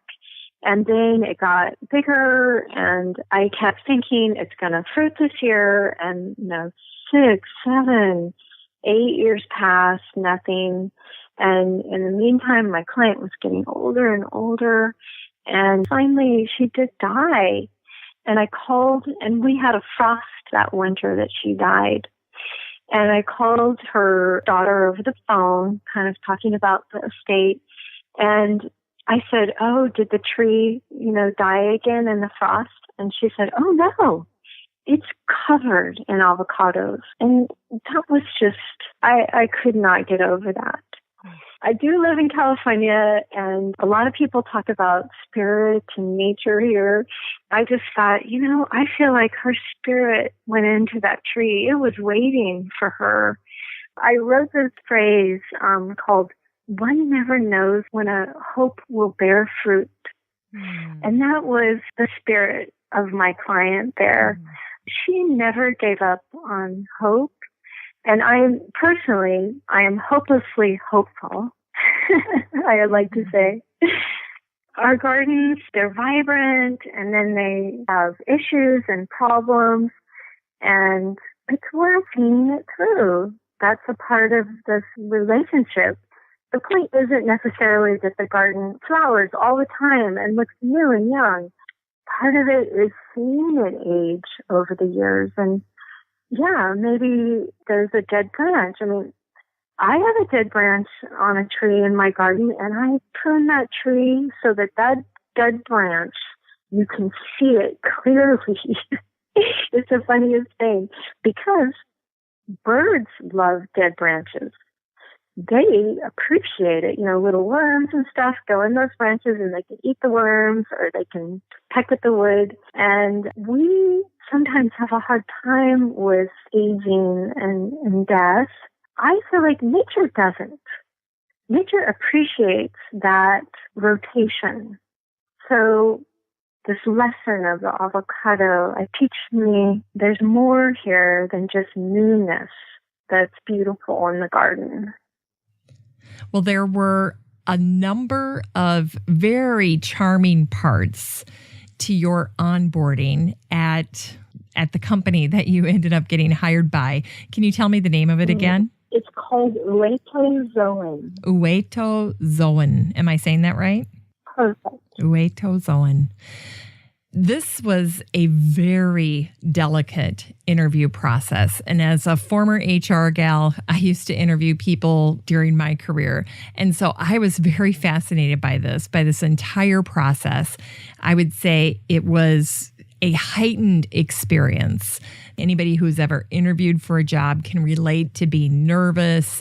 Interviews are anxiety provoking. And yet this experience, I think, took it up, 10x. It was an exponential level of anxiety. Wow. You end up having this wonderful assistance, I guess, by your friend Asher, who suddenly just says, I'm coming in. He spoke Japanese, and he's like, I'm going to help you through this process. And there were so many intricacies here. This story alone, I think, perfectly illustrates so much about this very challenging culture you were entering. And I thought it would be fun if I just mention some of the more unique aspects that you encountered.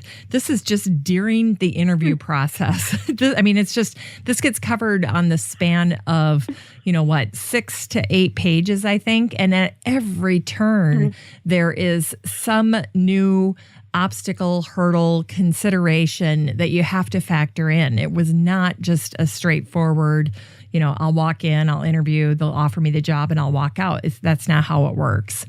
So what I thought would be something we could start with is you and your friend Asher had to work out a signal up front so that when you were interviewing for this job that they wouldn't offer you the job on the spot. Explain that to us. Yeah, I felt like that interview that my whole life was like just this huge vortex, and that it was getting smaller and smaller and smaller, and it led to that interview. Like that was the turning point, and I didn't realize it when I went in to that interview. I thought I was going to train with another company at that point, but luckily this person who I went with, Asher Brown, he was already training in a Japanese company.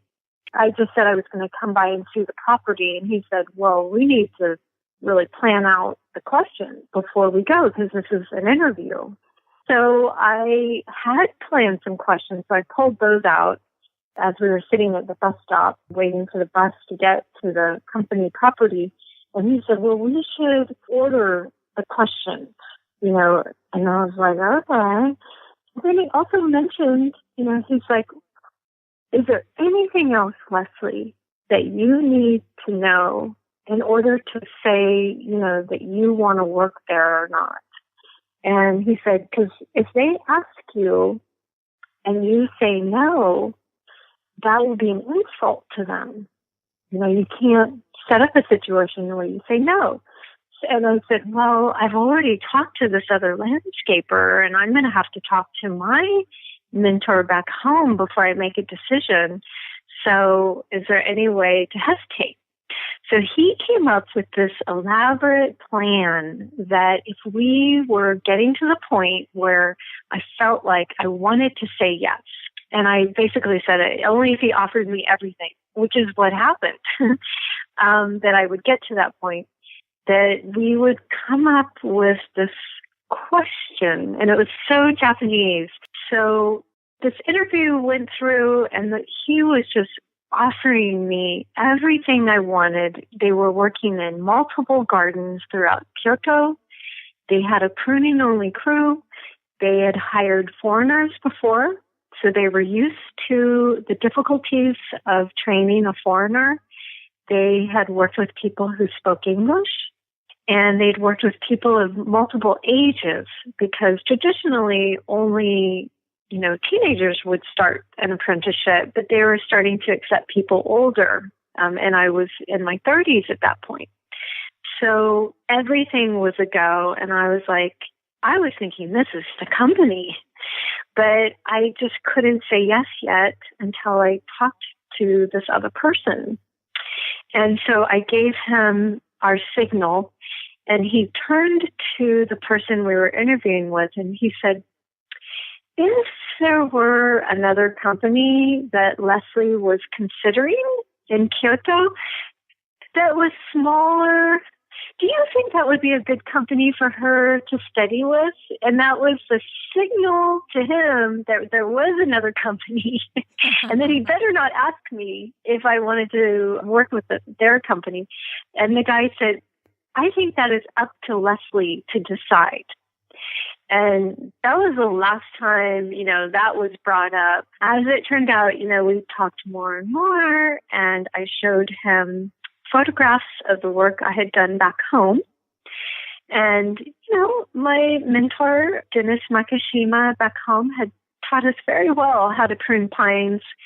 He had trained in a bonsai company in Japan. And at that point, I kept thinking that the person we were talking to, who was the son of the owner of the company, and it went back, this company, 17 generations. Oh, it was incredible. And I didn't think he spoke English. So I kept asking my friend who was helping me, I kept saying, should we show him the photos yet? And he kept saying, no. And should we show him yet? And he was trying to be more humble. And he waited until the man asked to see the photos. But then at the very end, this person who would become my boss later, he turned to me and he said, when you would like to call, I will be waiting. In English. And I was rather like, oh, not only was I shocked that he understood English and probably heard our whole conversation about, that I kept asking to show the photos, a typical American, very eager. But then he said that, all I could think in my girlish head was, wow, I've never had a man say that to me. When you would like to call, I will be waiting. The level of indirectness in that culture it's mind-boggling for a direct Midwesterner American. Oklahomans are very direct. And they take pride in that, saying what they believe in. But in Japan, things are more internal. And I wanted to say how that indirectness, it shows itself in the garden too. How so? Because, this whole idea of a natural garden, when you have a Western garden and it's just flowers are here and cool things here, and it's just kind of grabbing your attention here and here and here. But a natural garden, it almost veers on boringness because it just looks like a slice of nature. That's what it should look like. Not a miniaturized, but a slice. And it's a place that allows you to have room to think and you to have time to make your own decision what to think. It's not telling you what to think. And that's where that indirectness of their culture it's spaciousness for things to happen naturally. It's rather sweet. This whole give and take between you and this gentleman that was interviewing you. See, what I didn't appreciate when I was reading it is your buddy Asher sitting there and you're thinking, let's show him my pictures. I want him to see, that I'm capable, that I'm up to this challenge. And he kind of kept waving you off like, no, not yet. We're not doing it yet. And I didn't understand, again, through my lens of a Midwesterner, hard work ethic, I will show you, I will show you that I'm capable. I'm going, what? I'm like, why was that a big deal? Why were you holding off? And now I get it. It would just be way too aggressive, too in your face to be like, look what I did. You need to be asked. The other question I had about this was, you made a remark or you commented about the pictures that caught his attention. And you said they were toward the end of your portfolio. And I think they had more to do with the fact that you had Japanese mentors in America. It seemed like that caught his attention. Yeah, and this interested all my Japanese coworkers because I showed them these photos, and it was only the last few. And one is of my mentor, Dennis, and I working at the Science Exploratorium in San Francisco. And we were both teaching young people bonsai. And then the other was of my bonsai teacher, and I hesitate to say he's my bonsai mentor because I'm so bad at bonsai. It takes extreme patience to do bonsai right. And I'm better at landscape plants where I can really do some pruning. But the next one was of Mas Imazumi, who there have been 2 books on bonsai. And the last one, a lot of the photos, all of the photos are of my teacher, Dennis, and his hands and his plants, and he advised a lot on that Sunset magazine. And the one before it, the previous Sunset book on bonsai, had my teacher Moss's plant on the cover. And Moss taught me a lot about Japanese culture. Both of these people were Japanese American. Dennis was born and raised in Berkeley, but went to Japan to study. And Moss was actually, I believe he was born in Japan, and he came to America at a young age. And he also was in the military in the war and suffered quite a bit of discrimination as a Japanese American at that point in the war. And both of them went on to become very successful in their fields. But the Japanese, they really appreciated that I honored my teachers. That's what was important about having those 2 photos. You know, the last is the most important in Japanese culture, and I knew that. Okay. So I put those photos last, and it didn't show me. It showed that I was willing to learn and that I honored my teachers, and that meant a lot to them. You had this interesting experience where you were sharing business cards with each other. I thought that was quite interesting. And then you also gave him a gift, but you had to be very considerate about what kind of gift you give the person that just interviewed you for a job. So tell us about those 2 aspects as well. Yeah, those 2 things really showed aspects of Japanese culture. The business card exchange. Now, I had read about this in my Japanese culture book, that you weren't allowed to take someone's business card and just put it in your back pocket. That would be a total put down. So I bought a special case to hold my business cards, and my business card was, had a maple on it with a little samara, the maple leaf. And, that signified my love of Japanese plants and also my feminine side. And so it was rather, I took a lot of time at it, but the person who I exchanged the cards with, his was pretty plain. It was just a name, a title. But when he gave it to me, as I was instructed in my book, and this is good for anyone visiting Japan, you're supposed to look at the card and you're supposed to go, ooh, wow, and carefully put it in the sleeve of something. And, it's a formality that I'm not even sure what. It's almost like you're in 18th century England, exchanging cards. It's just the levels of politeness. It's fascinating in Japan.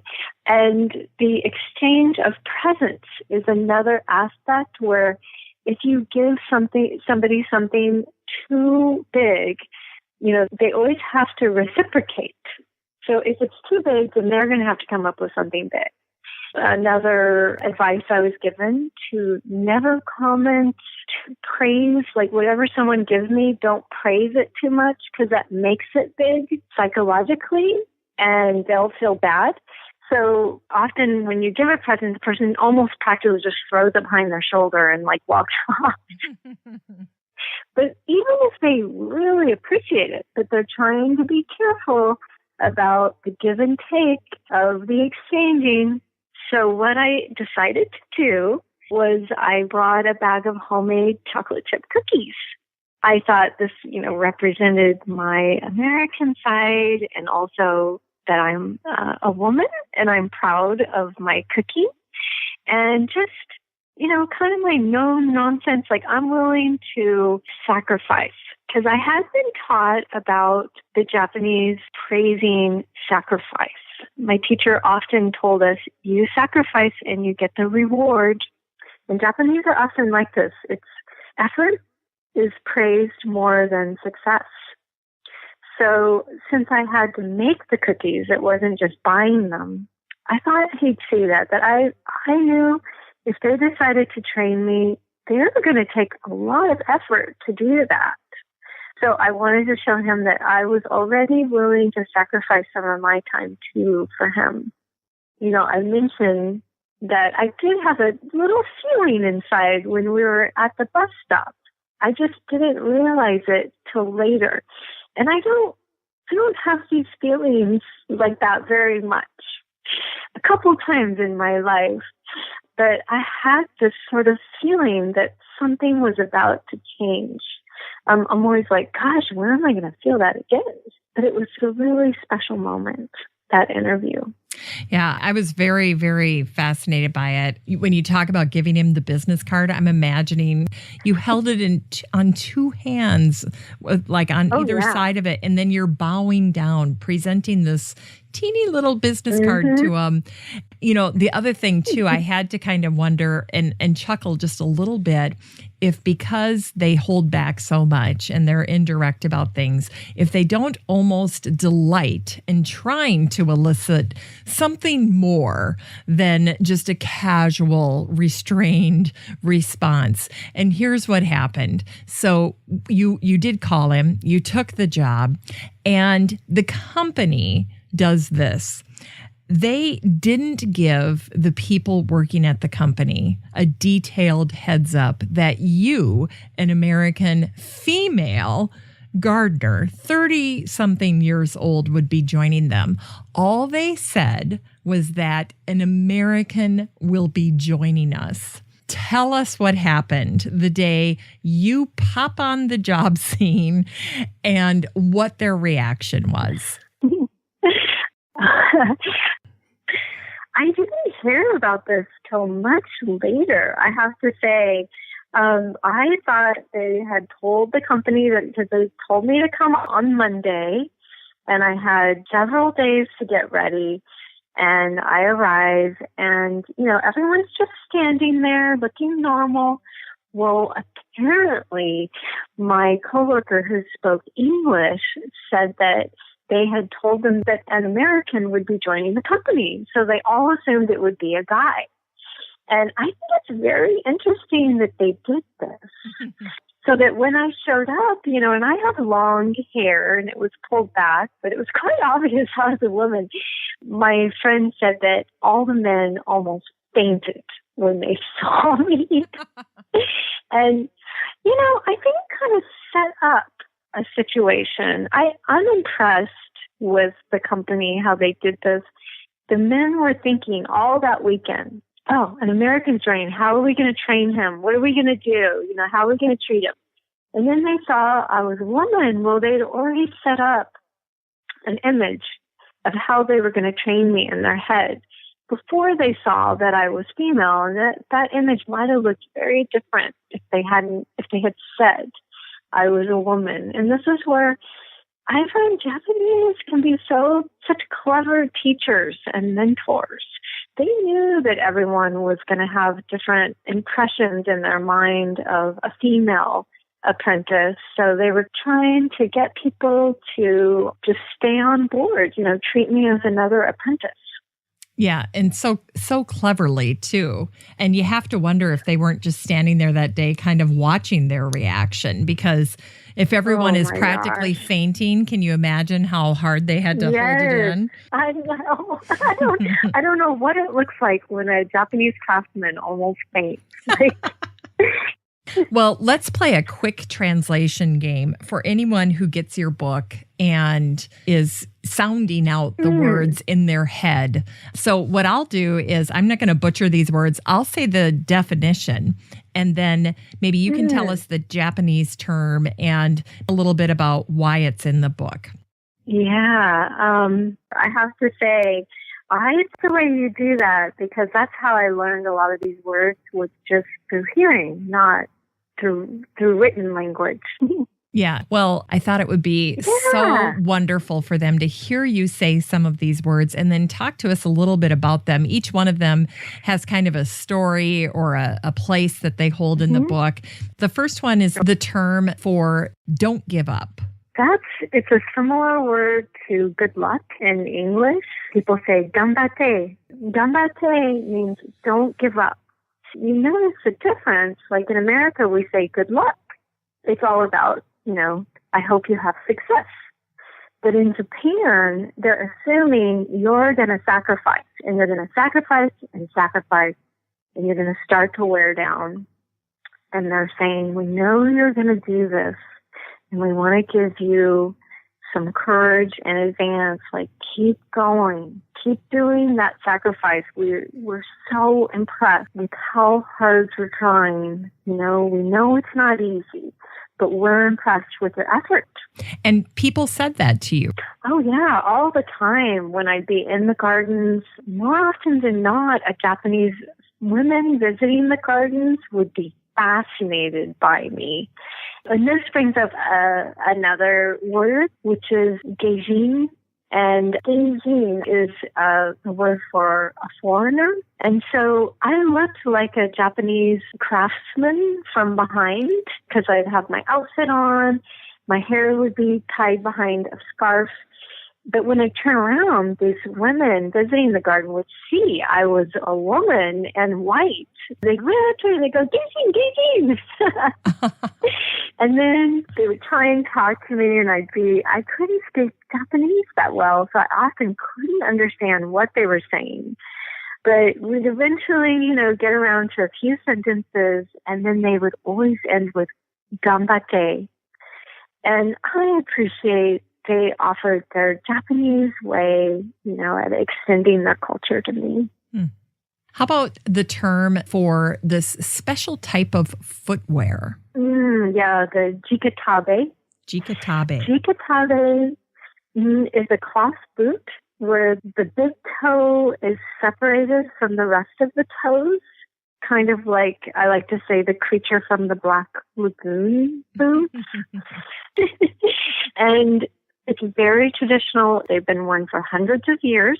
So people often ask, why do you wear them? Because they're very thin-soled, like just a super thin plastic sole. Practically speaking, it doesn't wear the moss down, and moss shows age in a garden. And remember how I talked about how important age is in these gardens to have them have a natural feel. So they feel like wearing socks in the garden. They can be difficult to use for me when climbing trees. I need a really thick sole of a boot when I'm climbing a tree to put in the crotch of a tree so I can get up. When I'm wearing jikatabe, I can sometimes almost twist my foot, and it doesn't damage the bark as much, but I need that thick sole. And they get cold. They get wet easily. They're just thin cloth. They're really hard to get on and off. There's like a million cloths. So people are like, well, why do people use them? Well, it gets back to this connection with the history of gardening and following tradition and respecting tradition, because it's been done for hundreds of years. That's why they do it. It's tradition. And when I started my first day on the job, they took me to a garden store and had me buy the boots because they weren't going to have one of their workers enter a garden without the jikatabe on. They're very, they had a hard time finding boots in my size. I was almost taller than all the workers in my group, except for my boss. And I'm only 5'3", So my shoes were kind of big, but I got my boots. And sometimes I think about like the Christmas tree. Like, why do we keep doing this? We're cutting trees down. We put it up. We take it down. It's so much hassle. I know it's pretty, but who has time to do it? Well, you do it because your parents did it as a child, and their grandparents, and their mentors, and their friends, and the people special in all their lives did it. And you're connected to all those people in the past, and you're connected to all the people in the future. Your kids, children you meet, people you influence. That's why we do something symbolic like the Christmas tree, and Digitabe is the same.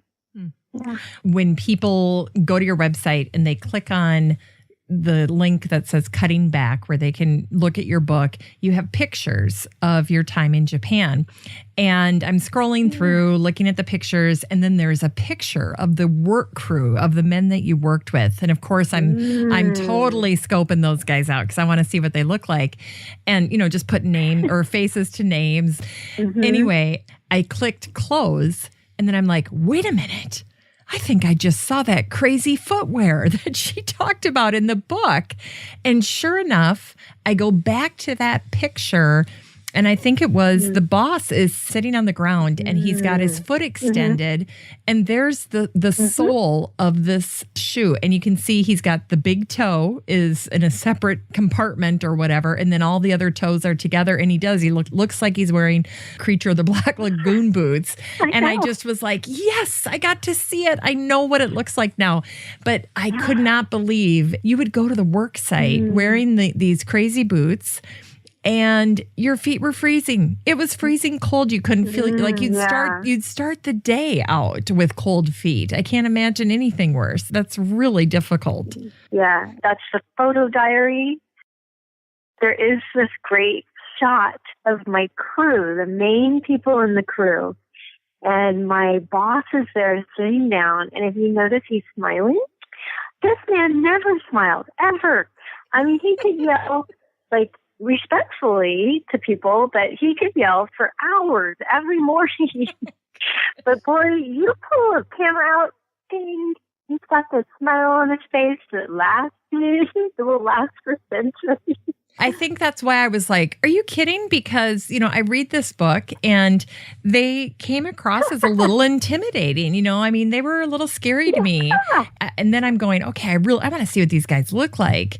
And then I'm like, they looked very harmless. And then he is smiling. And I thought, oh, that's weird. Yeah. All right. Well, before we go any further, I want to make sure we cover one word. While we have an expert with us, I thought it'd be great to ask you, but it's the word for plant in a pot. And you've mentioned it a couple of times now, but help us learn how to pronounce this correctly. All right. Well, this is a great word for the listeners to know. So I want everyone to listen carefully. But bonsai plant means plant in a pot.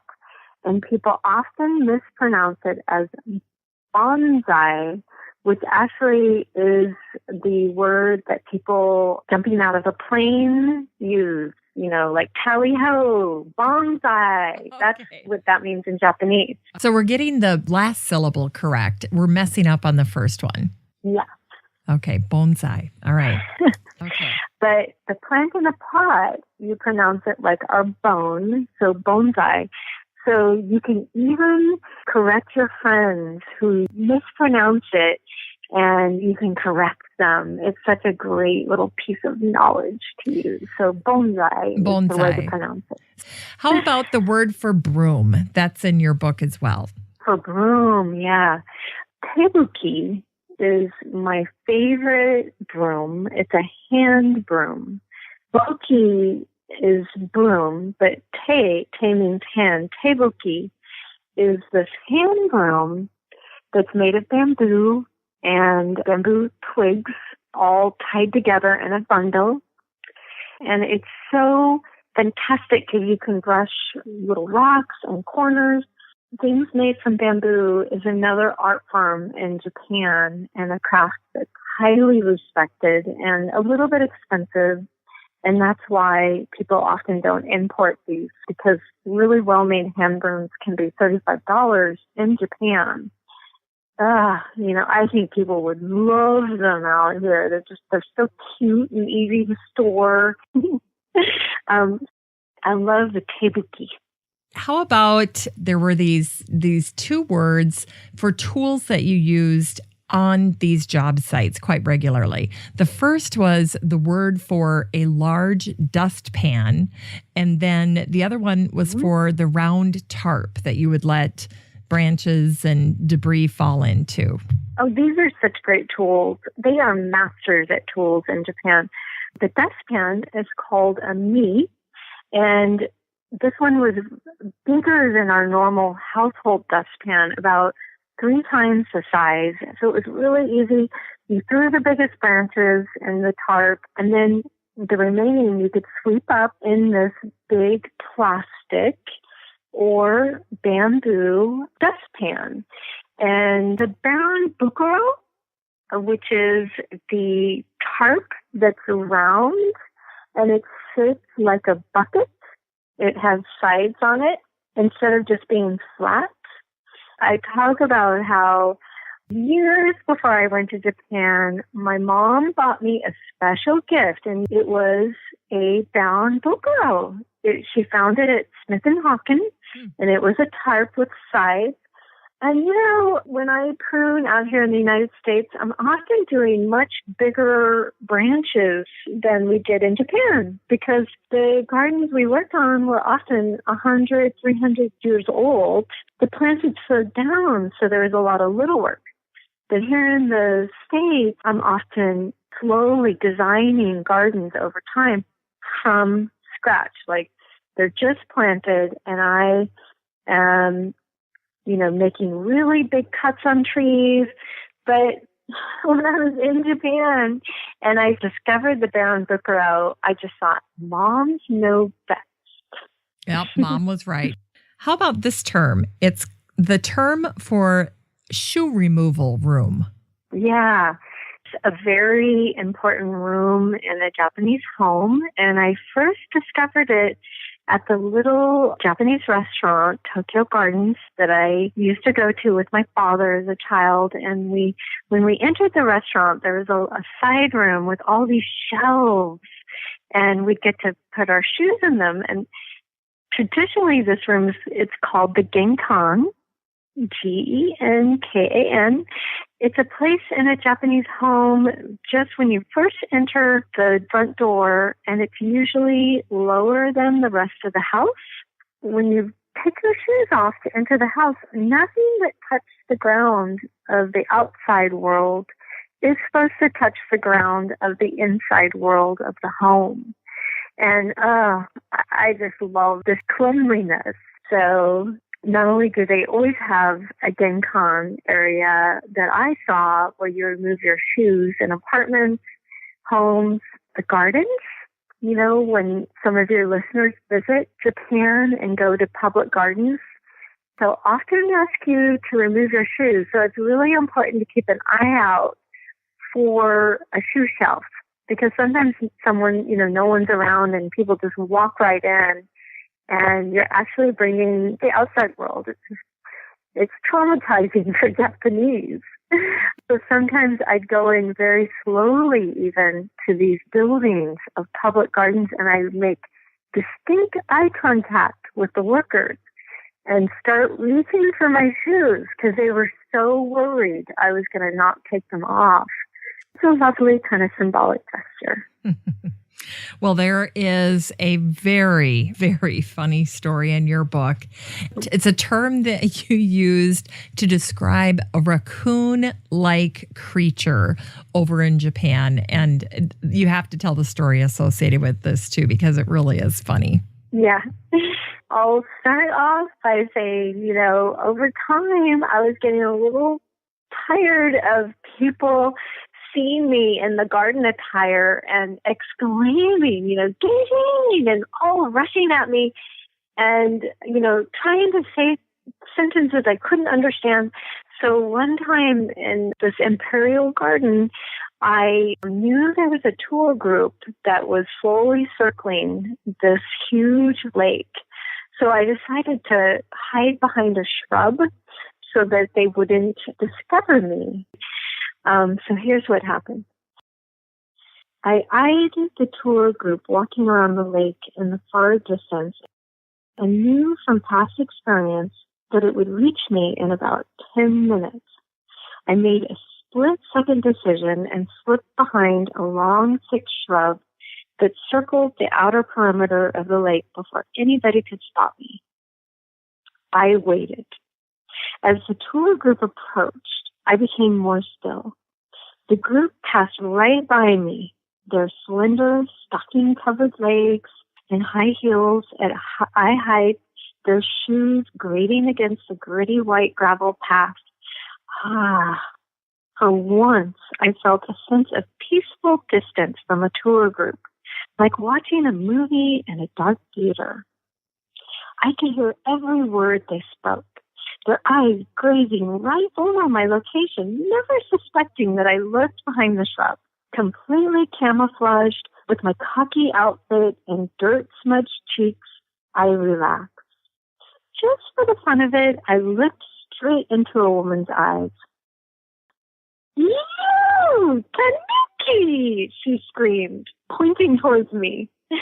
Tanukis are little creatures that look a bit like raccoons, but they carry a certain mythical status. In folklore, they can shapeshift into many things, including human beings, and might account for mysterious singing or drumming coming from the forest. Little Tanuki statues proliferate in Kyoto gardens, as ceramic gnomes do in other parts of the world, including California. The whole tour group rushed towards me. I had no choice but to stand up and reveal myself. Surrounded within seconds, I turned bright red while I hastily tried to remove leaves from my hair. I looked down at the dirt on my uniform and attempted to step back just a little so as not to sully the adorable purses and color-coordinated skirts worn by the gushing women. I was even better than a tanuki. "Gajin," they all said, and then, upon closer inspection, "Hito," a girl. They swarmed me. I bowed sheepishly. Enthralled, they all spoke at once, asking me indecipherable questions.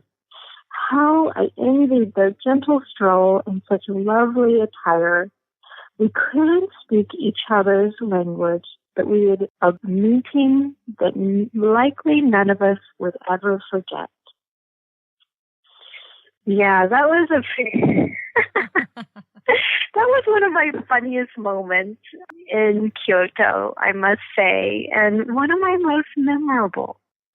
I loved it. I loved it because I could totally picture you seeing that this group of women is coming and then you crouch down. I mean, people, talk about these mythical creatures called tanuki, and they hide in shrubs and they sometimes shapeshift into people. So it's just me being there, this white person in an historic garden, a woman in Japanese pruning attire, must have given them a heart attack. Oh, I bet. I love it. Yeah, I love it. This was a really, I talk sometimes about heart in the garden, that, I feel like the garden is almost like a conductor of a symphony. And it's not just about gardeners working with heart for the plants. Sometimes, my friend says to me, sometimes I'm having a hard day when I'm working in the garden and I'm working there with the plant and I don't know who's helping who, but I feel better at the end of the day. So I feel like the gardens are there for us too. So there's a lot of connection going on with these gardens. They're not just there to look at. And that episode with me in the bushes was one of those moments where, we connected, me and those women, in this special way that had never been seen before in the 350 years of Sugarwood. But that's what the garden was about. Like the emperor he created it for his friends and him to enjoy And it was still there being enjoyed, but by a contemporary audience. Well, and you added a very special delight that day, so that was tremendous. There's a part in your book, a sentence that I underlined, and you wrote that the garden was saying, "Do you care enough about me to continue?" And what you're talking about here is this struggle to show the men that you're working with that you were a tough female gardener, and yet they still tried to protect you. Oh, yeah. I love that section. So here's what happened. The Imperial Garden challenged me by asking, "Do you care enough about me to continue?" As I came upon the old wooden boathouse, the garden recited a poem of age, decay, and beauty. Mere photographs cannot capture the intimacy of a garden. Yes, and the intimacy of gardens, it continued with the gardeners themselves in this next paragraph. Nakaji bellowed his commands across the gardens of Shigakoen. Colors like moods altered daily with the coming season. His voice, or perhaps other seasonal influences, finally shocked the maple leaves into great swaths of bright red and orange en masse. The maples sighed one last great, colorful breath before their syrupy sugars made their way down into the roots for winter. Nakaji reached my area and walked over to closely examine a tall hedge, which I thought I'd mulled near the front entrance of the garden. I held my breath, but continued to work at an increased pace when he came into view. He looked to the hedge up and down and without a word walked off. Wow, progress or complete failure. Nakaji asked me after I'd been coughing for several days, "Are you feeling sick?" "Daijobu," I replied, which meant I'm fine. I refused to admit defeat to the men. Nakaji commanded me to switch from using the scythe to raking leaves. Suspicious that I was receiving special treatment, yet feeling slightly weak myself, I obeyed. I raked a mass of fallen rust and golden leaves atop a damp emerald moss carpet, feeling guilty about clearing away the beautiful scene, but grateful to take it easy. Yeah. Despite being a tough taskmaster, he had this softer side that he showed you only a handful of times. Yeah. I felt like the whole time I was working there that Nakaji would always give me a job that was a little more difficult than what I could handle. So all I could focus on was that I was failing and that he probably wouldn't give me an interesting job the next day because of it. I didn't realize till I wrote my stories that he was actually purposefully probably giving me something that was challenging. He was trying to push me. And later, it was actually a male editor that pointed out, he said, every time Nakaji did that, offered you something that was more challenging than what you could do, he was saying to you, I have faith in you that you can learn this, which was a much bigger compliment than if Nakaji had ever, had said, good work, which he never did once. And, I'm amazed sometimes about, I talked to how much I endured there. I talked to a female friend from Wisconsin recently, and she said, I can't believe how you endured the cold. And I was like, really? Doesn't it get really cold in Wisconsin? So I thought in Japan I was really being a wimp. And she said, no, it never gets, when you get cold, like in Japan where it's humid cold, that's colder than here. And I was like, really?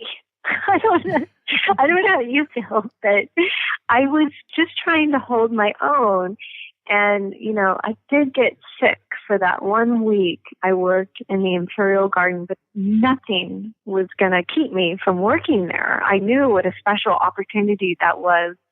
My favorite garden in Kyoto, Shugakuin. So the boss, he started having the younger coworker clean up after me and carry my debris piles because our truck was blocks and blocks from where we were working.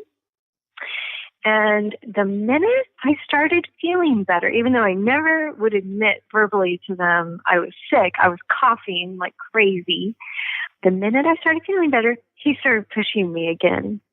And I admire that guy so much. Yeah.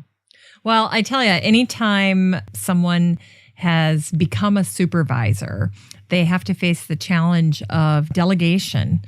And delegation is a tough thing for many people to learn how to do well.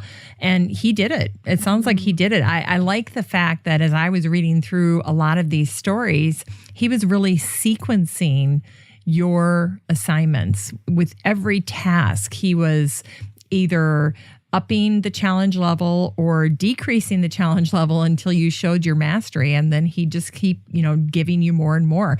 It reminded me, my son had this basketball coach last spring. And when he messed up, he got pulled off the court and told what he had done wrong. And not 30, 40 seconds later, he'd be put back in the game. And then the next person messed up and then they were pulled off the court. And then they were told, what they had done wrong and what they needed to do. And that just continued.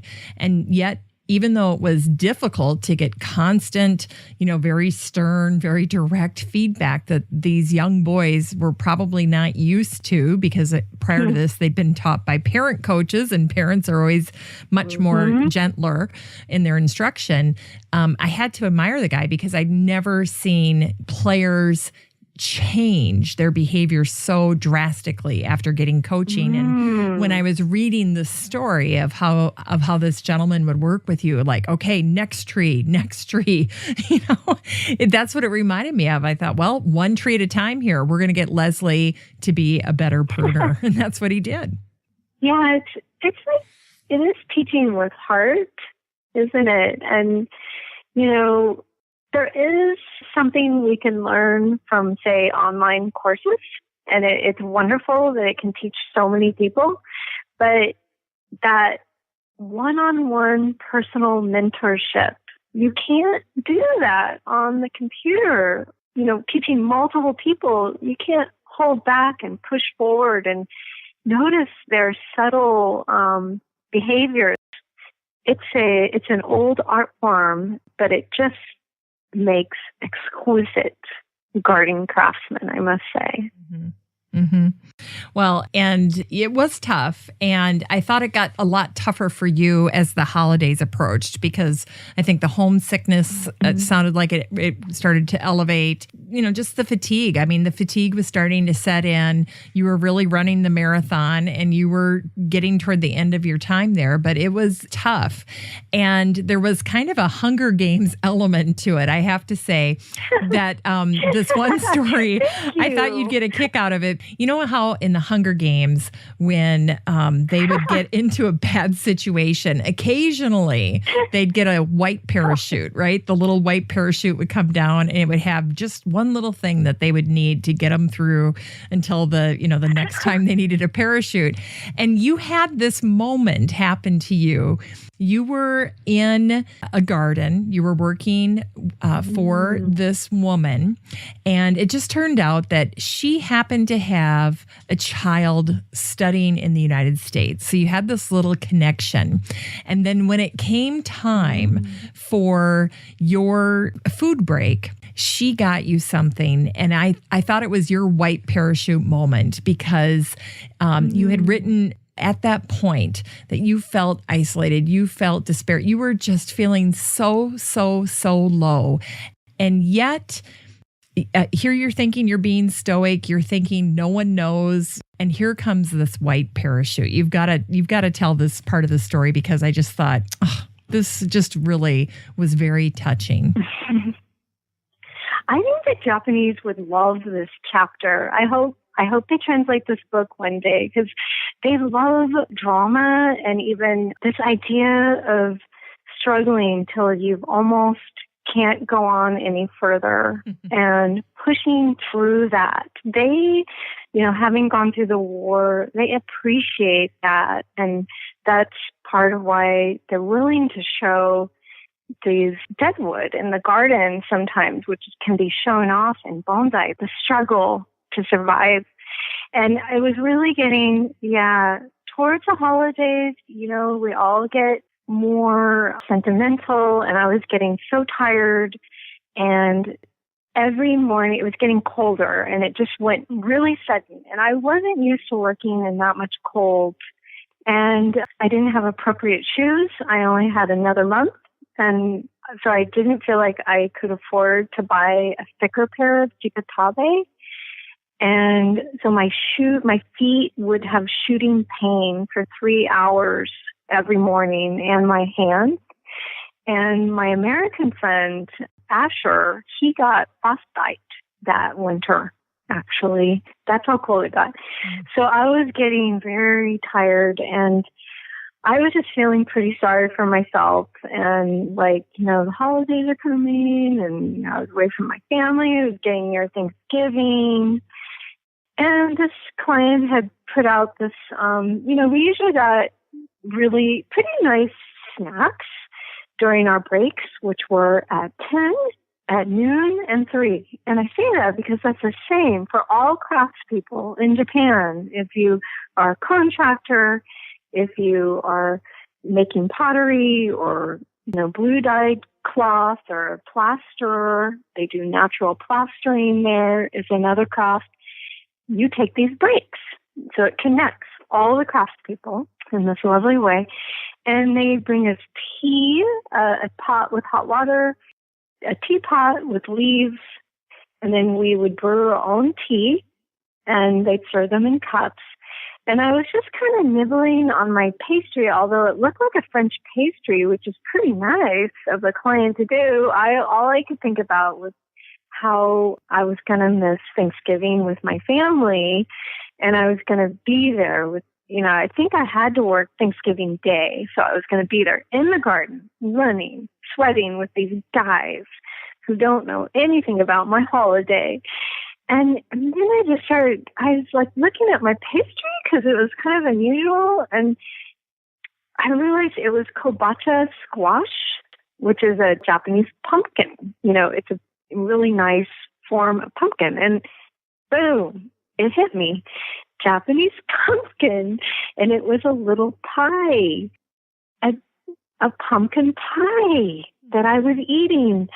And this mom, I had talked to her much earlier in the day, and her daughter had trained in California, actually. She had gone to university here, and we were talking about Thanksgiving, and I think she had run out and got what she thought was the closest she could get to pumpkin pie for me. And I just almost broke down crying right there. And that she didn't say anything. I could have missed it. That's the heart. I keep bringing this up. The heart and the garden. That garden brought me and that mom together that day through that pie. It was just too big a coincidence. And, I tell people, it's great looking at gardens, but when you work in a garden, you get so much more. And I know your listeners will understand that, with engagement with wildlife and people and plants. It's just, the gardens are the orchestra conductor. They bring us all together. Yes, they do. Yes, they do. Well, there were a number of experiences that you shared of these Japanese gardeners. I enjoyed reading your book so very much. There were so many instances where I was just so struck by the level of dedication and pride again of these Japanese gardeners and craftsmen. On page 101, you tell a story of just how picky Nakaji could be, your boss. And I just wrote, there's picky and then there's picky. And this guy was massively picky. And that little clip from page 101, I mean, just really gets down to brass tacks about that. So I'd love to have you read that. And then on page 116, you share about a time you pruned a pine for him. And I just died reading this one as well. Then when you're done, let's chat about this level of excellence and what it was like to work like that. Oh, yeah. We were working at a garden, and all of us wanted to get off early, so we had worked particularly fast. We were almost at the end of the day, and we had just finished cleaning up. We raked. We did the blower. We picked up leaves by hand. Everything was put away. And this happened. Nakaji yelled something, and we all looked up. He pointed at the pebble stream surrounding the pine hill, to our tarps, and then to the truck.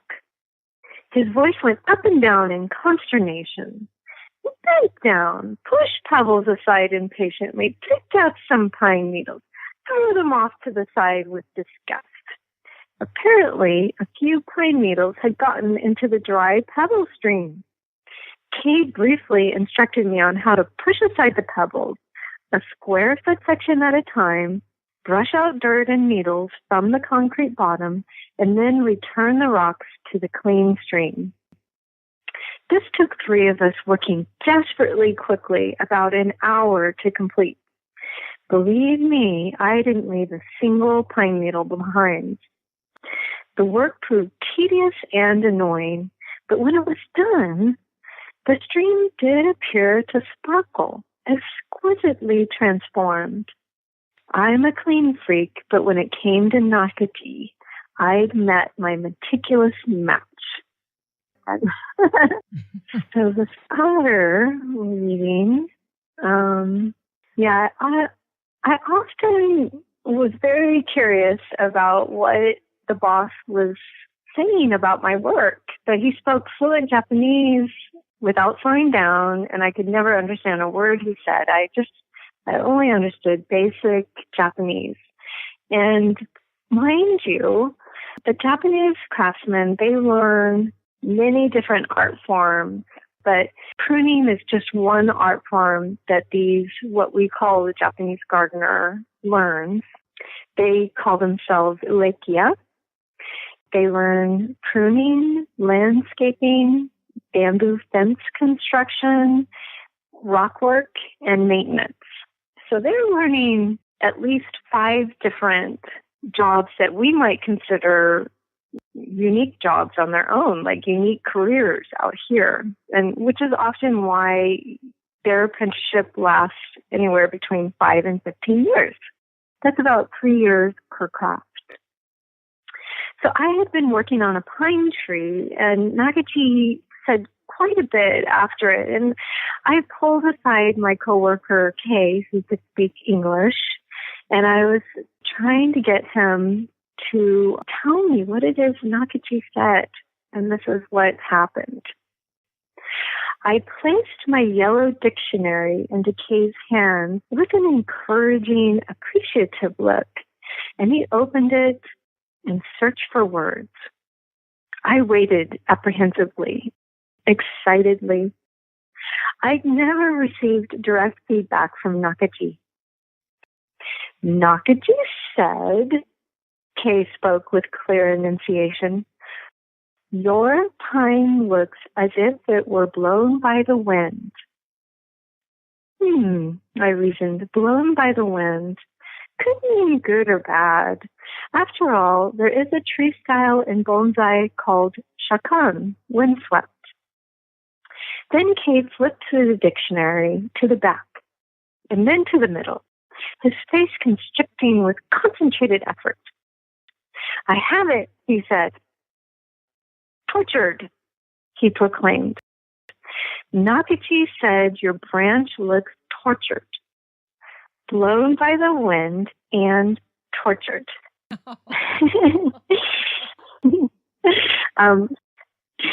Kay and I looked straight into each other's eyes and burst out laughing. And I don't think I ever asked Kay to translate another one of Nakachi's sentences after that.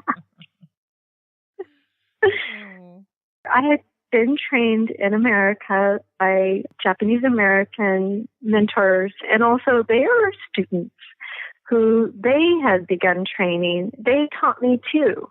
We have a whole pruning program at Merritt College Horticulture School, which is unique in the country, teaching this naturalized pruning. I think only in the Portland Japanese Garden, where they just opened up a whole Japanese garden school, are they doing training. Because these gardens, you can't just plant them. To keep a garden looking natural, it has to be expertly pruned over time. I mean, people can give it their best, and if somebody prunes with heart, I appreciate that more than the best pruner. But it'd be great if people could have good training and heart. Those two together create a garden that, you know, people just look at and they go into another world, really. Yeah, that's great.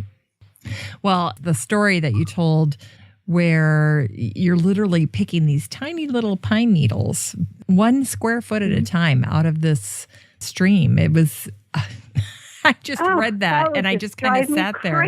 Yeah, I just kind of sat there looking at it going, okay. You know, when I open up my pondless stream in the spring, the landscape company comes over, they blow the leaves out, they maybe get out the power washer, or I do. But it's definitely not to that level of detail. Yeah, you know, you wouldn't do it everywhere. Sometimes the backdrop is attended to less than the focal areas. You know, that's pruned a little more messy, a little more wild. And then as you get near the focal area of the garden that you want people's attention to be drawn to, you prune it in more detail. And yeah, you rake it and you might blow it, but you pick up the last few needles by hand, just like we dust a special painting in our house. When you do that, oh my gosh, the eye it just goes to it. I pruned a pine once at my sailing club. I used this little pine as an exercise for people trying to learn pine pruning. It's only 4 feet tall, but we spent 3 hours on it, 3 of us. Oh my gosh. Really cleaning, and I kept having to go back over my friend's work and go, no, there's a dead needle there, and there's another one there. And they were like, oh, come on. And I'm like, no, I can see it. And pulling those off, but still perfectly natural looking, as if the wind had blown it and it had planted itself. And it had to be small because it was in an area where people were going back and forth. So it made sense to keep it 4 feet tall. I picked up all the cigarette butts underneath the pine. It swept up underneath. And then the next week, we were just hanging out at the club. And there was a couple who volunteer a lot. We take people at my Cal Sailing Club. We take them out on the bay once a month, the public. And this couple, they volunteer every single month, this older couple, and who have grandkids and don't have a lot of time, but they're always there. And she was just sitting there on the steps, and she goes, you know, I've been here at this club a long time, and I have never noticed that pine before, but it did just look so beautiful this week. And I was just, ka-ching. That's it. She couldn't tell 3 people had spent 3 hours on it, but it shined. And it gave someone a little comfort. It was a perfect example of this natural aesthetic pruning that the Japanese do. No question. That's a great story. Now I have to ask, because I work with student gardeners, and I'll talk to them all the time about getting tired eyes in the garden. So I'll usually have them work with me in 15-minute increments. So they'll work for 15 minutes, and then I'll have another group, a pair, come in, and then they'll work in the same spot for 15 minutes. But by having different sets of eyes come in, they may spot something that the previous group missed. Is that something that they do in Japan, in the gardens, that they have kind of a double check or another set of eyes come in and see things that you just maybe don't see because your eyes are tired? I love that you do that, because it's this sense of attentiveness. Well, I will say these people, when you've been pruning 15, 30 years, you can see a little dead branch. You just see it. And that's where the training, just like in your classes, you just have to put the time in and do it again and again, and have someone else who's more experienced either point it out, or, as you did very cleverly, you had them just notice it, because there's two sets of people and they keep finding something new. So it's kind of a Japanese way of teaching, Jennifer, because you don't tell them wrong, that's wrong, you should do it over. You get them to figure it out. I think that's very clever. Well, there you go. I might just try that in my class. I'm going to try that. Well, and I always say when you're working with kids, you've got to keep their attention. And so I'll set my Apple Watch. I'm a big fan of using tech in the garden, but I always set my Apple Watch and I'll say, set an alarm every 15 minutes. And then that's my reminder. I'm working side by side with them, but it's like, okay, we're going to change jobs. Let's go. And we'll change jobs. Because it's very difficult sometimes to accomplish something in 15 minutes, but yet they learn to be quicker. And the task fatigue that you can get, if you're just doing it over and over and over without end. I always tell people, it's like, everybody wants to have kids come and work in their garden. They'll say, oh, I wish I could find a kid to come and weed for me, right? But what kid wants to come and weed for you for 4 or 5 hours? And of course, you're going to be, giving them dirty looks if they're on their phone, or you're going to, and so I'll say, oh my gosh, yes, we're not going to do that. Yes, we will weed, but you'll have 15 minutes of weeding, and then we'll go work on something else. And it just breaks it up, and they like coming, so it makes a difference. But that's very interesting. It's a Japanese way of doing things, or at least it aligns with it anyway. Well, yeah. I love that you're a mentor in the garden, and particularly that you're teaching children, which I think is a little harder to figure out how to do, and you've come up with these very unique ways. I like to sketch, and sometimes I just have kids sketch things. It kind of trains them a little to start being attentive in a fun way. Definitely cleaning pebbles. Kids love to do the cleaning out of the pebbles with water. McAtee would love that spirit. Yes, he would. Even though this was not an easy experience for you by any stretch of the imagination, it certainly created lots of room for self-reflection. You had a lot of quiet time while you were toiling away, and you gave a beautiful account of one of your observations. And I thought it would be great if you'd share it with us. It's on page 130 and 131. I just want to sit back and listen to you read that section. I loved it. Yeah, this was a temple garden we were working in, which I think is a really appropriate place to learn the lesson that I was taught that day. It was a particularly onerous job that I was watching being performed, where somebody was pruning a really thorny lemon tree. And I was just amazed that my young coworker, he was bleeding even, kept pruning. So here's what happened. Slowly, the light faded to dusk. I ran debris loads while the men pruned in earnest. Warm, sticky sweat slowly trickled from my scalp down to my face. I didn't stop to dry it off or take time for sips of water as I would have done in California. I needed to support my team. I jogged to and from the debris pile a bit more slowly than I had earlier in the day, but the bright citrus and busy craftsmen, my vibrant companions, kept me engaged. Nakaji's and Masaharu's voices echoed in the garden. My footsteps pounded down paths that had filled with dark shadows. The birds joined in with their dusk sing-song, egging us on to walk the last mile. Owning my own business over the past few years, I realized had allowed my ego to grow too big too fast. I was the boss of a business that had built up fairly quickly, making me feel quite proud and independent at an early time in my career. I pruned only small trees and plants and rarely had to weed or get my hands in the dirt. I offered design advice to help the garden develop gracefully and seemed to have a knack for dealing with all kinds of clients. In general, I was paid well, and my clients offered only praise. True, I strive to do the highest quality work for every garden, but most of my clients couldn't tell the difference between good and excellent work. My mentor warned his pruning students to remain humble.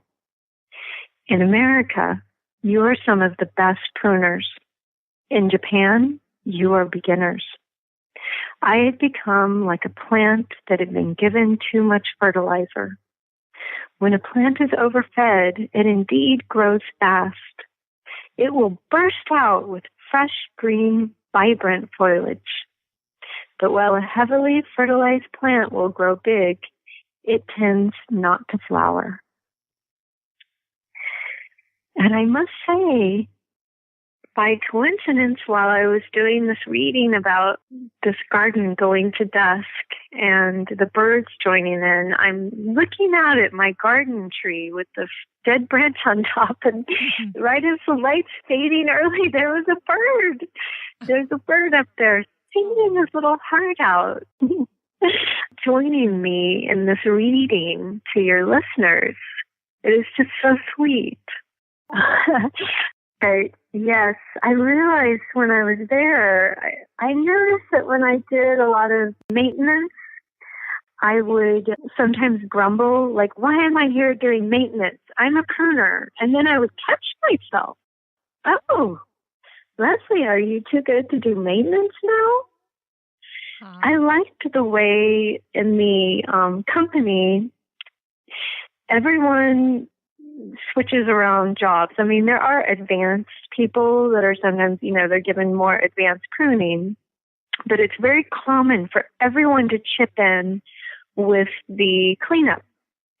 There is a famous garden in Japan that what they do every morning is every single person from the CEO to the gift shop person to all the gardeners, they clean for, I think, 15 minutes, the garden. And I heard a Japanese craftsman speak recently, and he said, all I ask is for you to go out into your garden just 15 minutes a day. I think he was trying to get us to develop this relationship with the garden and not like avoid it until there's so many weeds. We're like completely overwhelmed. Not treat it like just something to clean and walk away, but to start treating it like there's a relationship. I think having that business, I was starting to get too specialized. Things were going too fast, and I was quite young and feeling pretty good about myself. And it was time for me to learn, I had more to learn. And, it wasn't just going to be doing the glory jobs. I'm sure having a family, it's not just all the graduation days that creates that love in the family. So you have to do a little bit of everything. That's great insight. Well, what you're thinking about is a common sentiment for a lot of people who run their own landscaping business. Yeah, because you're working alone You can develop all kinds of stories in your head, but luckily I work in a garden and it does ground you at a certain point. No matter how good things are going, that hailstorm's going to come the day that you scheduled work, and it's going to be gloriously sunny the day before when you took the day off. Of course. Mother Nature will always bring you back into your humble position. Well said. At the very end of your apprenticeship, speaking of humble, you called a Japanese friend in the States. You were on the verge of walking away, of just walking off. And he said, the Japanese push hardest right at the end, whereas here in America, the last few days at a job can be the easiest. This was the extra push. He said, it just took you by surprise.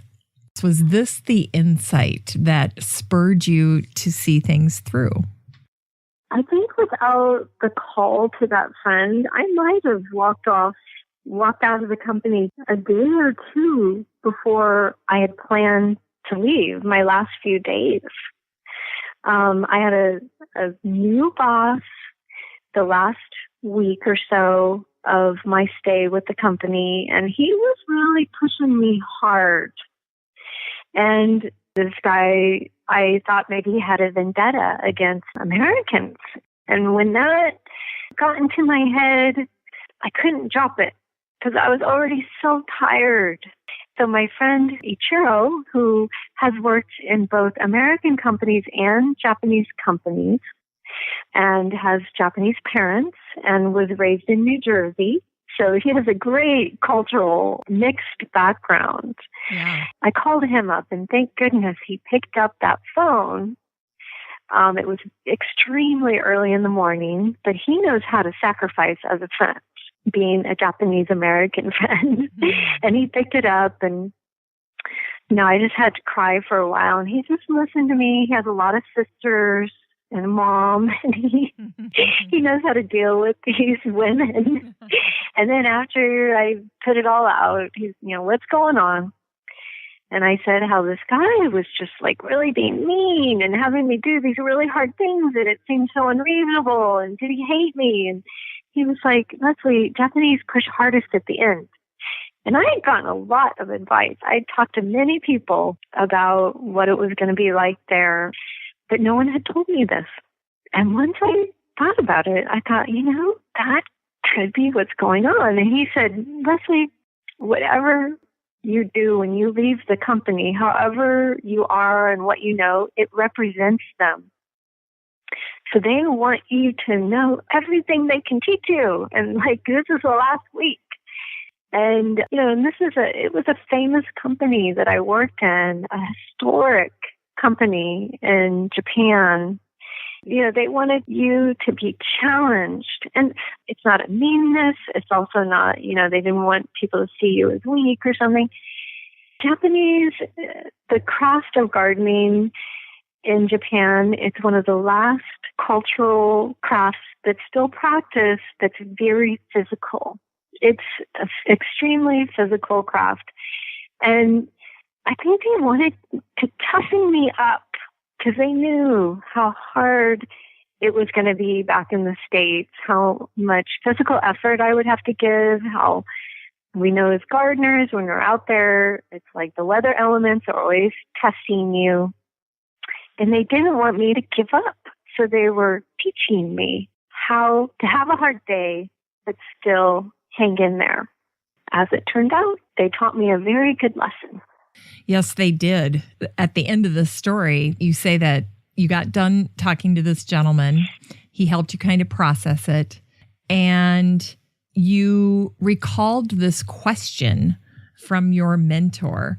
And to me, it kind of relates back to that gambate, don't give up. He said, do you understand the word gamma?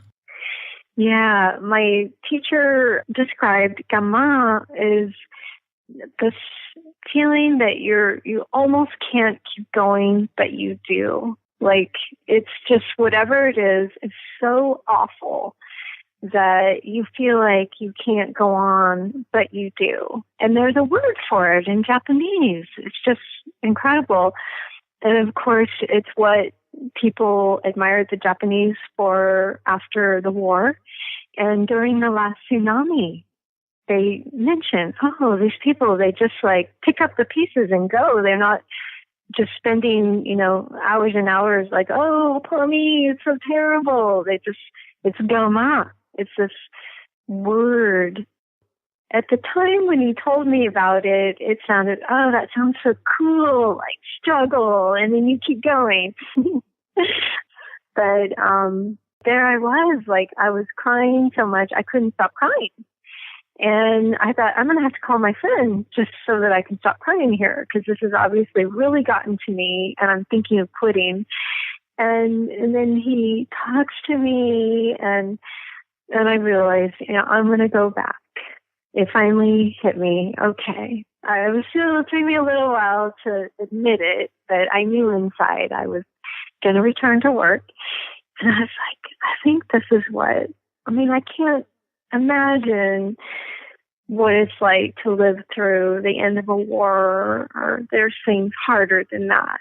But I think I got a taste for gama, feeling like giving up, but you keep going. I sometimes think like it's at our darkest hour, the darkest times in our lives, that we get the biggest insights. And because I went back, I was able to get even more special insights. No question. Well, I wanted to end our time together with this very serendipitous story that you share at the end of your book. You asked a Japanese gardener one time what his inspiration was, and he said, sometimes I tell the tree about my day or about troubles at home. Sometimes I tell the tree, I'm going to make you as pretty as my wife. And his advice reminded you that you really weren't alone in the garden, that the trees and the plants were alive. They were with you there. And incredibly, you encountered someone else who was willing to talk to trees while you were working. And I was almost in complete disbelief and shock when I read this. I shared this with my mom the other day. I was like, can you believe this? This is an incredible part of your story, I think. Yes, I was doing volunteer pruning at Tassajara. I'd been at it for a couple days. And it is kind of interesting. I like the way you can visit Tassajara. You could just go and experience nature. And that's kind of what this story's about, is, deciding how we want to see nature. Yeah. So here's what happened. I was busily pruning a California native shade garden at Tassajara, designed by a local landscaper ecologist, when a beautiful older woman with cropped hair walked out of her cabin nearby. I recognized her immediately. My mom listened to her records in the late 60s. I still listen to Joan Baez's enchanting album, Diamonds in Rust, on my turntable. I'd seen Joan on and off for days at Tassajara, singing with visitors, dancing with members of local Native American tribes, graciously saying hello to anyone who approached her. I tried to act normal as she approached, even though I could barely breathe. When she saw me, she asked kindly, "What are you doing?" I answered, "Pruning the shrubs around your cabin." I was at work on some plants at the entrance to her cabin. A gurgling stream ran along the back for both of us to hear as we talked. "What's wrong with this one?" She pointed to a half-dead, medium-sized tree that, when healthy, would bloom in spring with hundreds of tiny blue flowers. "It's commonly known as a California lilac," I said in a robotic way, because I'd worked with this plant for years, and also because I could hardly speak with someone I admired so much in front of me. Scientifically, it's known as Ceanothus thurcifolius. Ceanothus is not long-lived, and this one looks fairly old. I think it's dying simply from age. I kept going. I could either cut it down, as not much will be left after I remove this dead branch, or I could just remove the dead wood and give the remaining small living section just a little more time. Baez listened quietly. This encouraged me to go on. Seeing as you are staying in this cabin, I offered, gathering what remained of my breath, why don't you decide? She looked at the shrub a while, touching it, peering into its canopy like a proper aesthetic pruner might do. She then turned back to me. She said, the shrub is telling me it wants to stay for now. I didn't realize anyone else got specific information from the trees. I felt a little taken aback. Should I believe her? My talking to trees skeptic wondered. How can any of us know what a plant wants? Do these responses come from our own minds or from somewhere else? But I thought, if Joan Baez says the tree wants to hang out a while longer, then I'm going to let it be. She then asked me graciously if I could teach her to prune, so I gave her a simple lesson on how to cut at the intersections of branches to get the most natural look. I wasn't sure who was teaching whom. Finally, she walked on, and I got back to work on the shade garden. That was tremendous. Well, and I love what you say here at the end about the lessons that you learned. You said, I've become more interested in finding new challenges than achieving success. And the person that you've grown accustomed to relying on for approval was yourself. I wrote that? Really? Yes, you did. You did. And I was like, oh my gosh, that's fantastic. I need to put that on my mirror and read it in the morning when I'm getting ready for the day. So I just thought it was great. When I write, this voice comes out of me when I write. And sometimes I forget my own sentences. Thank you for reminding me of that one. You'll be like seeing it with fresh eyes today. But it's on the bottom of page 272 and the top of page 273. You were talking about Nakaji. You said, for months, Nakaji had complimented me by giving me successively more difficult projects every day.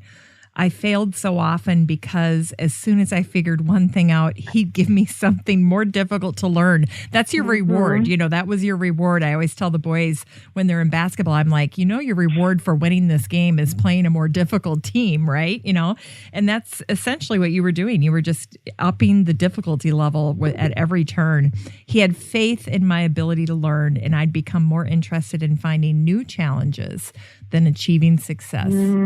Yeah, I just thought it was great. I love that. Yeah, it's cool how this guy who was 70 was teaching me so much, and we never spoke a word to each other that we could understand. Well, Leslie, this has been just so fun for me. I mean, talk about a dream come true to read about somebody in the newspaper and then say, boy, I would really love to chat with her. And then this actually gets to happen. So what a tremendous opportunity for me today and for listeners everywhere to get a chance to hear your voice and all the wonderful Japanese words and the customs and the culture that you've shared with us today. It's just been tremendous. Timber Press is going to be giving a listener a copy of your book, which is just so generous. But also you've created something on your own. Yeah.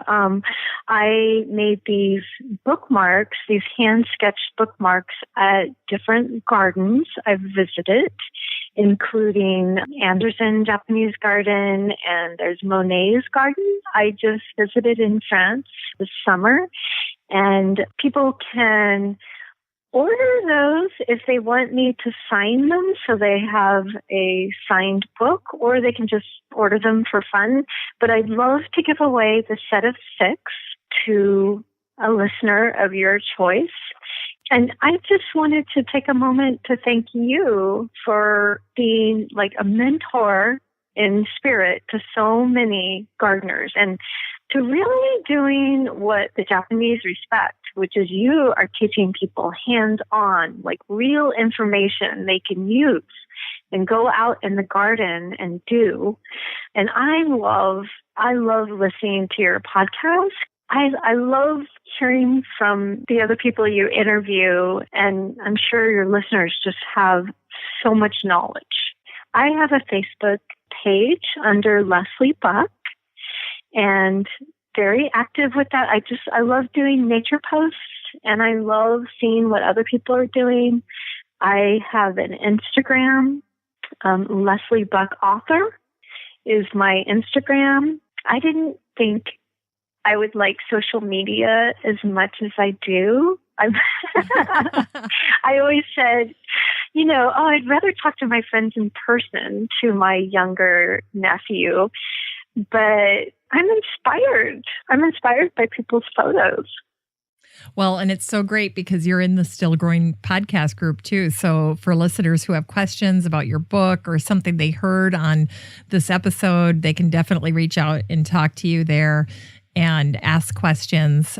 Absolutely. Yeah. And on my website, there's a photo diary. There is a link to a video about pruning I did for the California Native Plant Society. Oh, that'll be great. And I teach classes. So there's a link to, what kind of classes I can teach. And so there's a lot on that website if people are interested in more than the book. Yeah.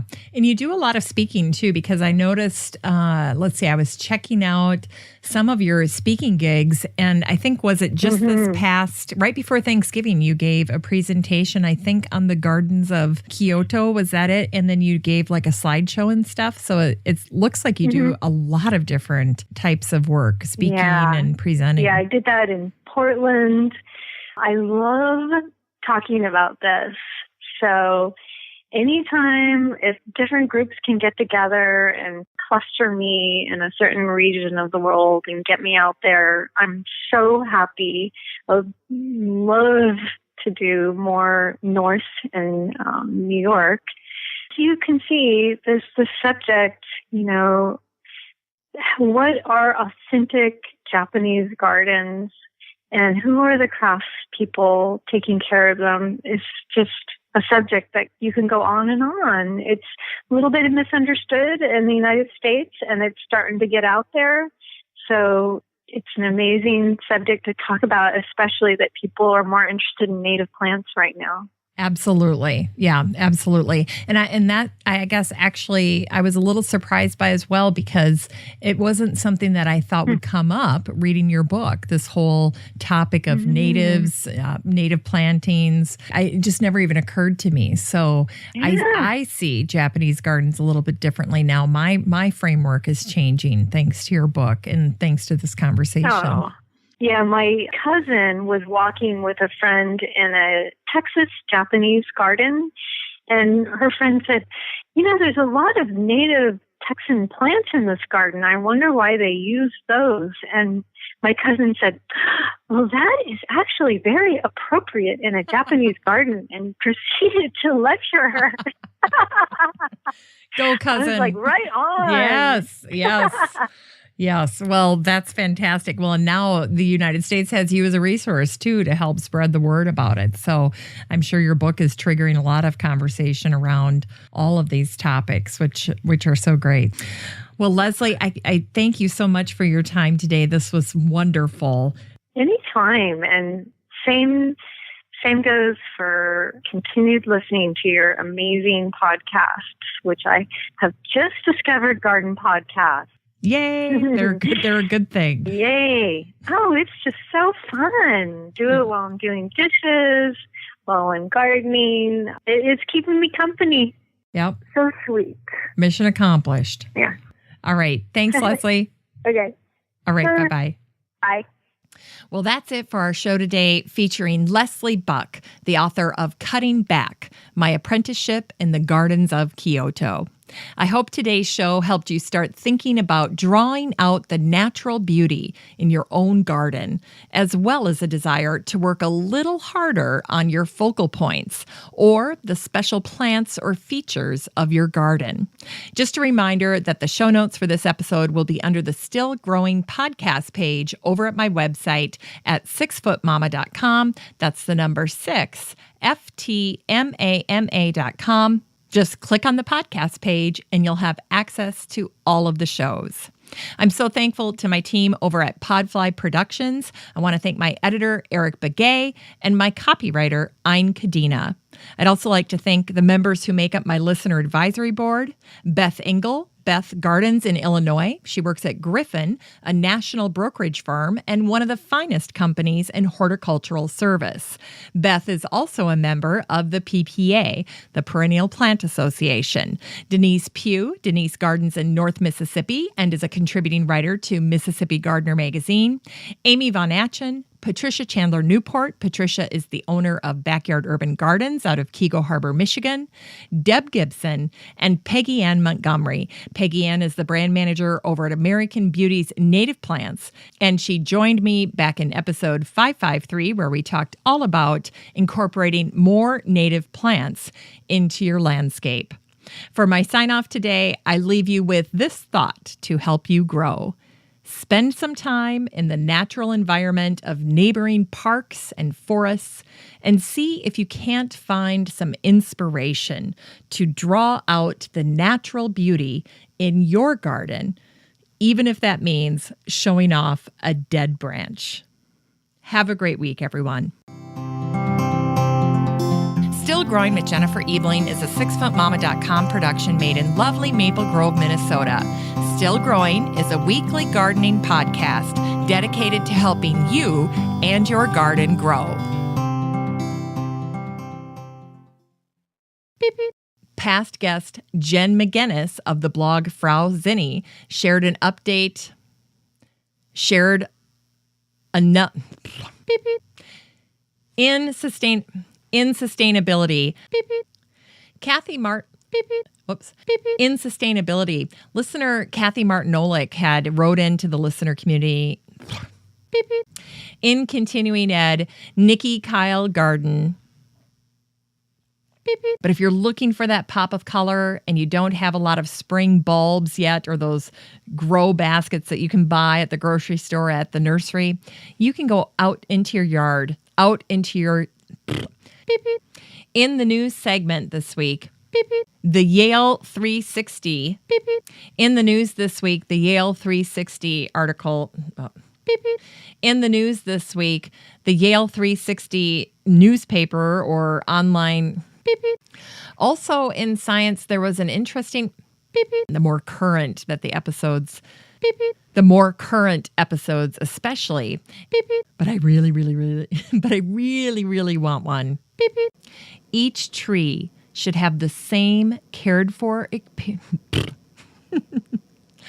here we go. Beep, beep. Long life. He said, nothing is more miserable for the gardener or uglier in the landscape than a garden laid out with. Okay, got to do that again. Beep, beep. We shouldn't be trying to beep, beep. Which is to be enjoyed and loved. Somebody just won their Xbox game. Beep, beep. And I was unimpressed with how beep, beep. And I was unimpressed without beep, beep. And I was unimpressed with how long beep, beep. Now, there's a point in the interview where beep, beep. There's a point in the interview where Leslie and I talk about how to make a garden shine. Leslie says, a garden, it has to be loved. As a pruner, I know how to look at a plant and say, here are the problems. But sometimes I have to look back. Beep, beep. But sometimes I have to step back and say, hey, what's for supper? Beep, beep.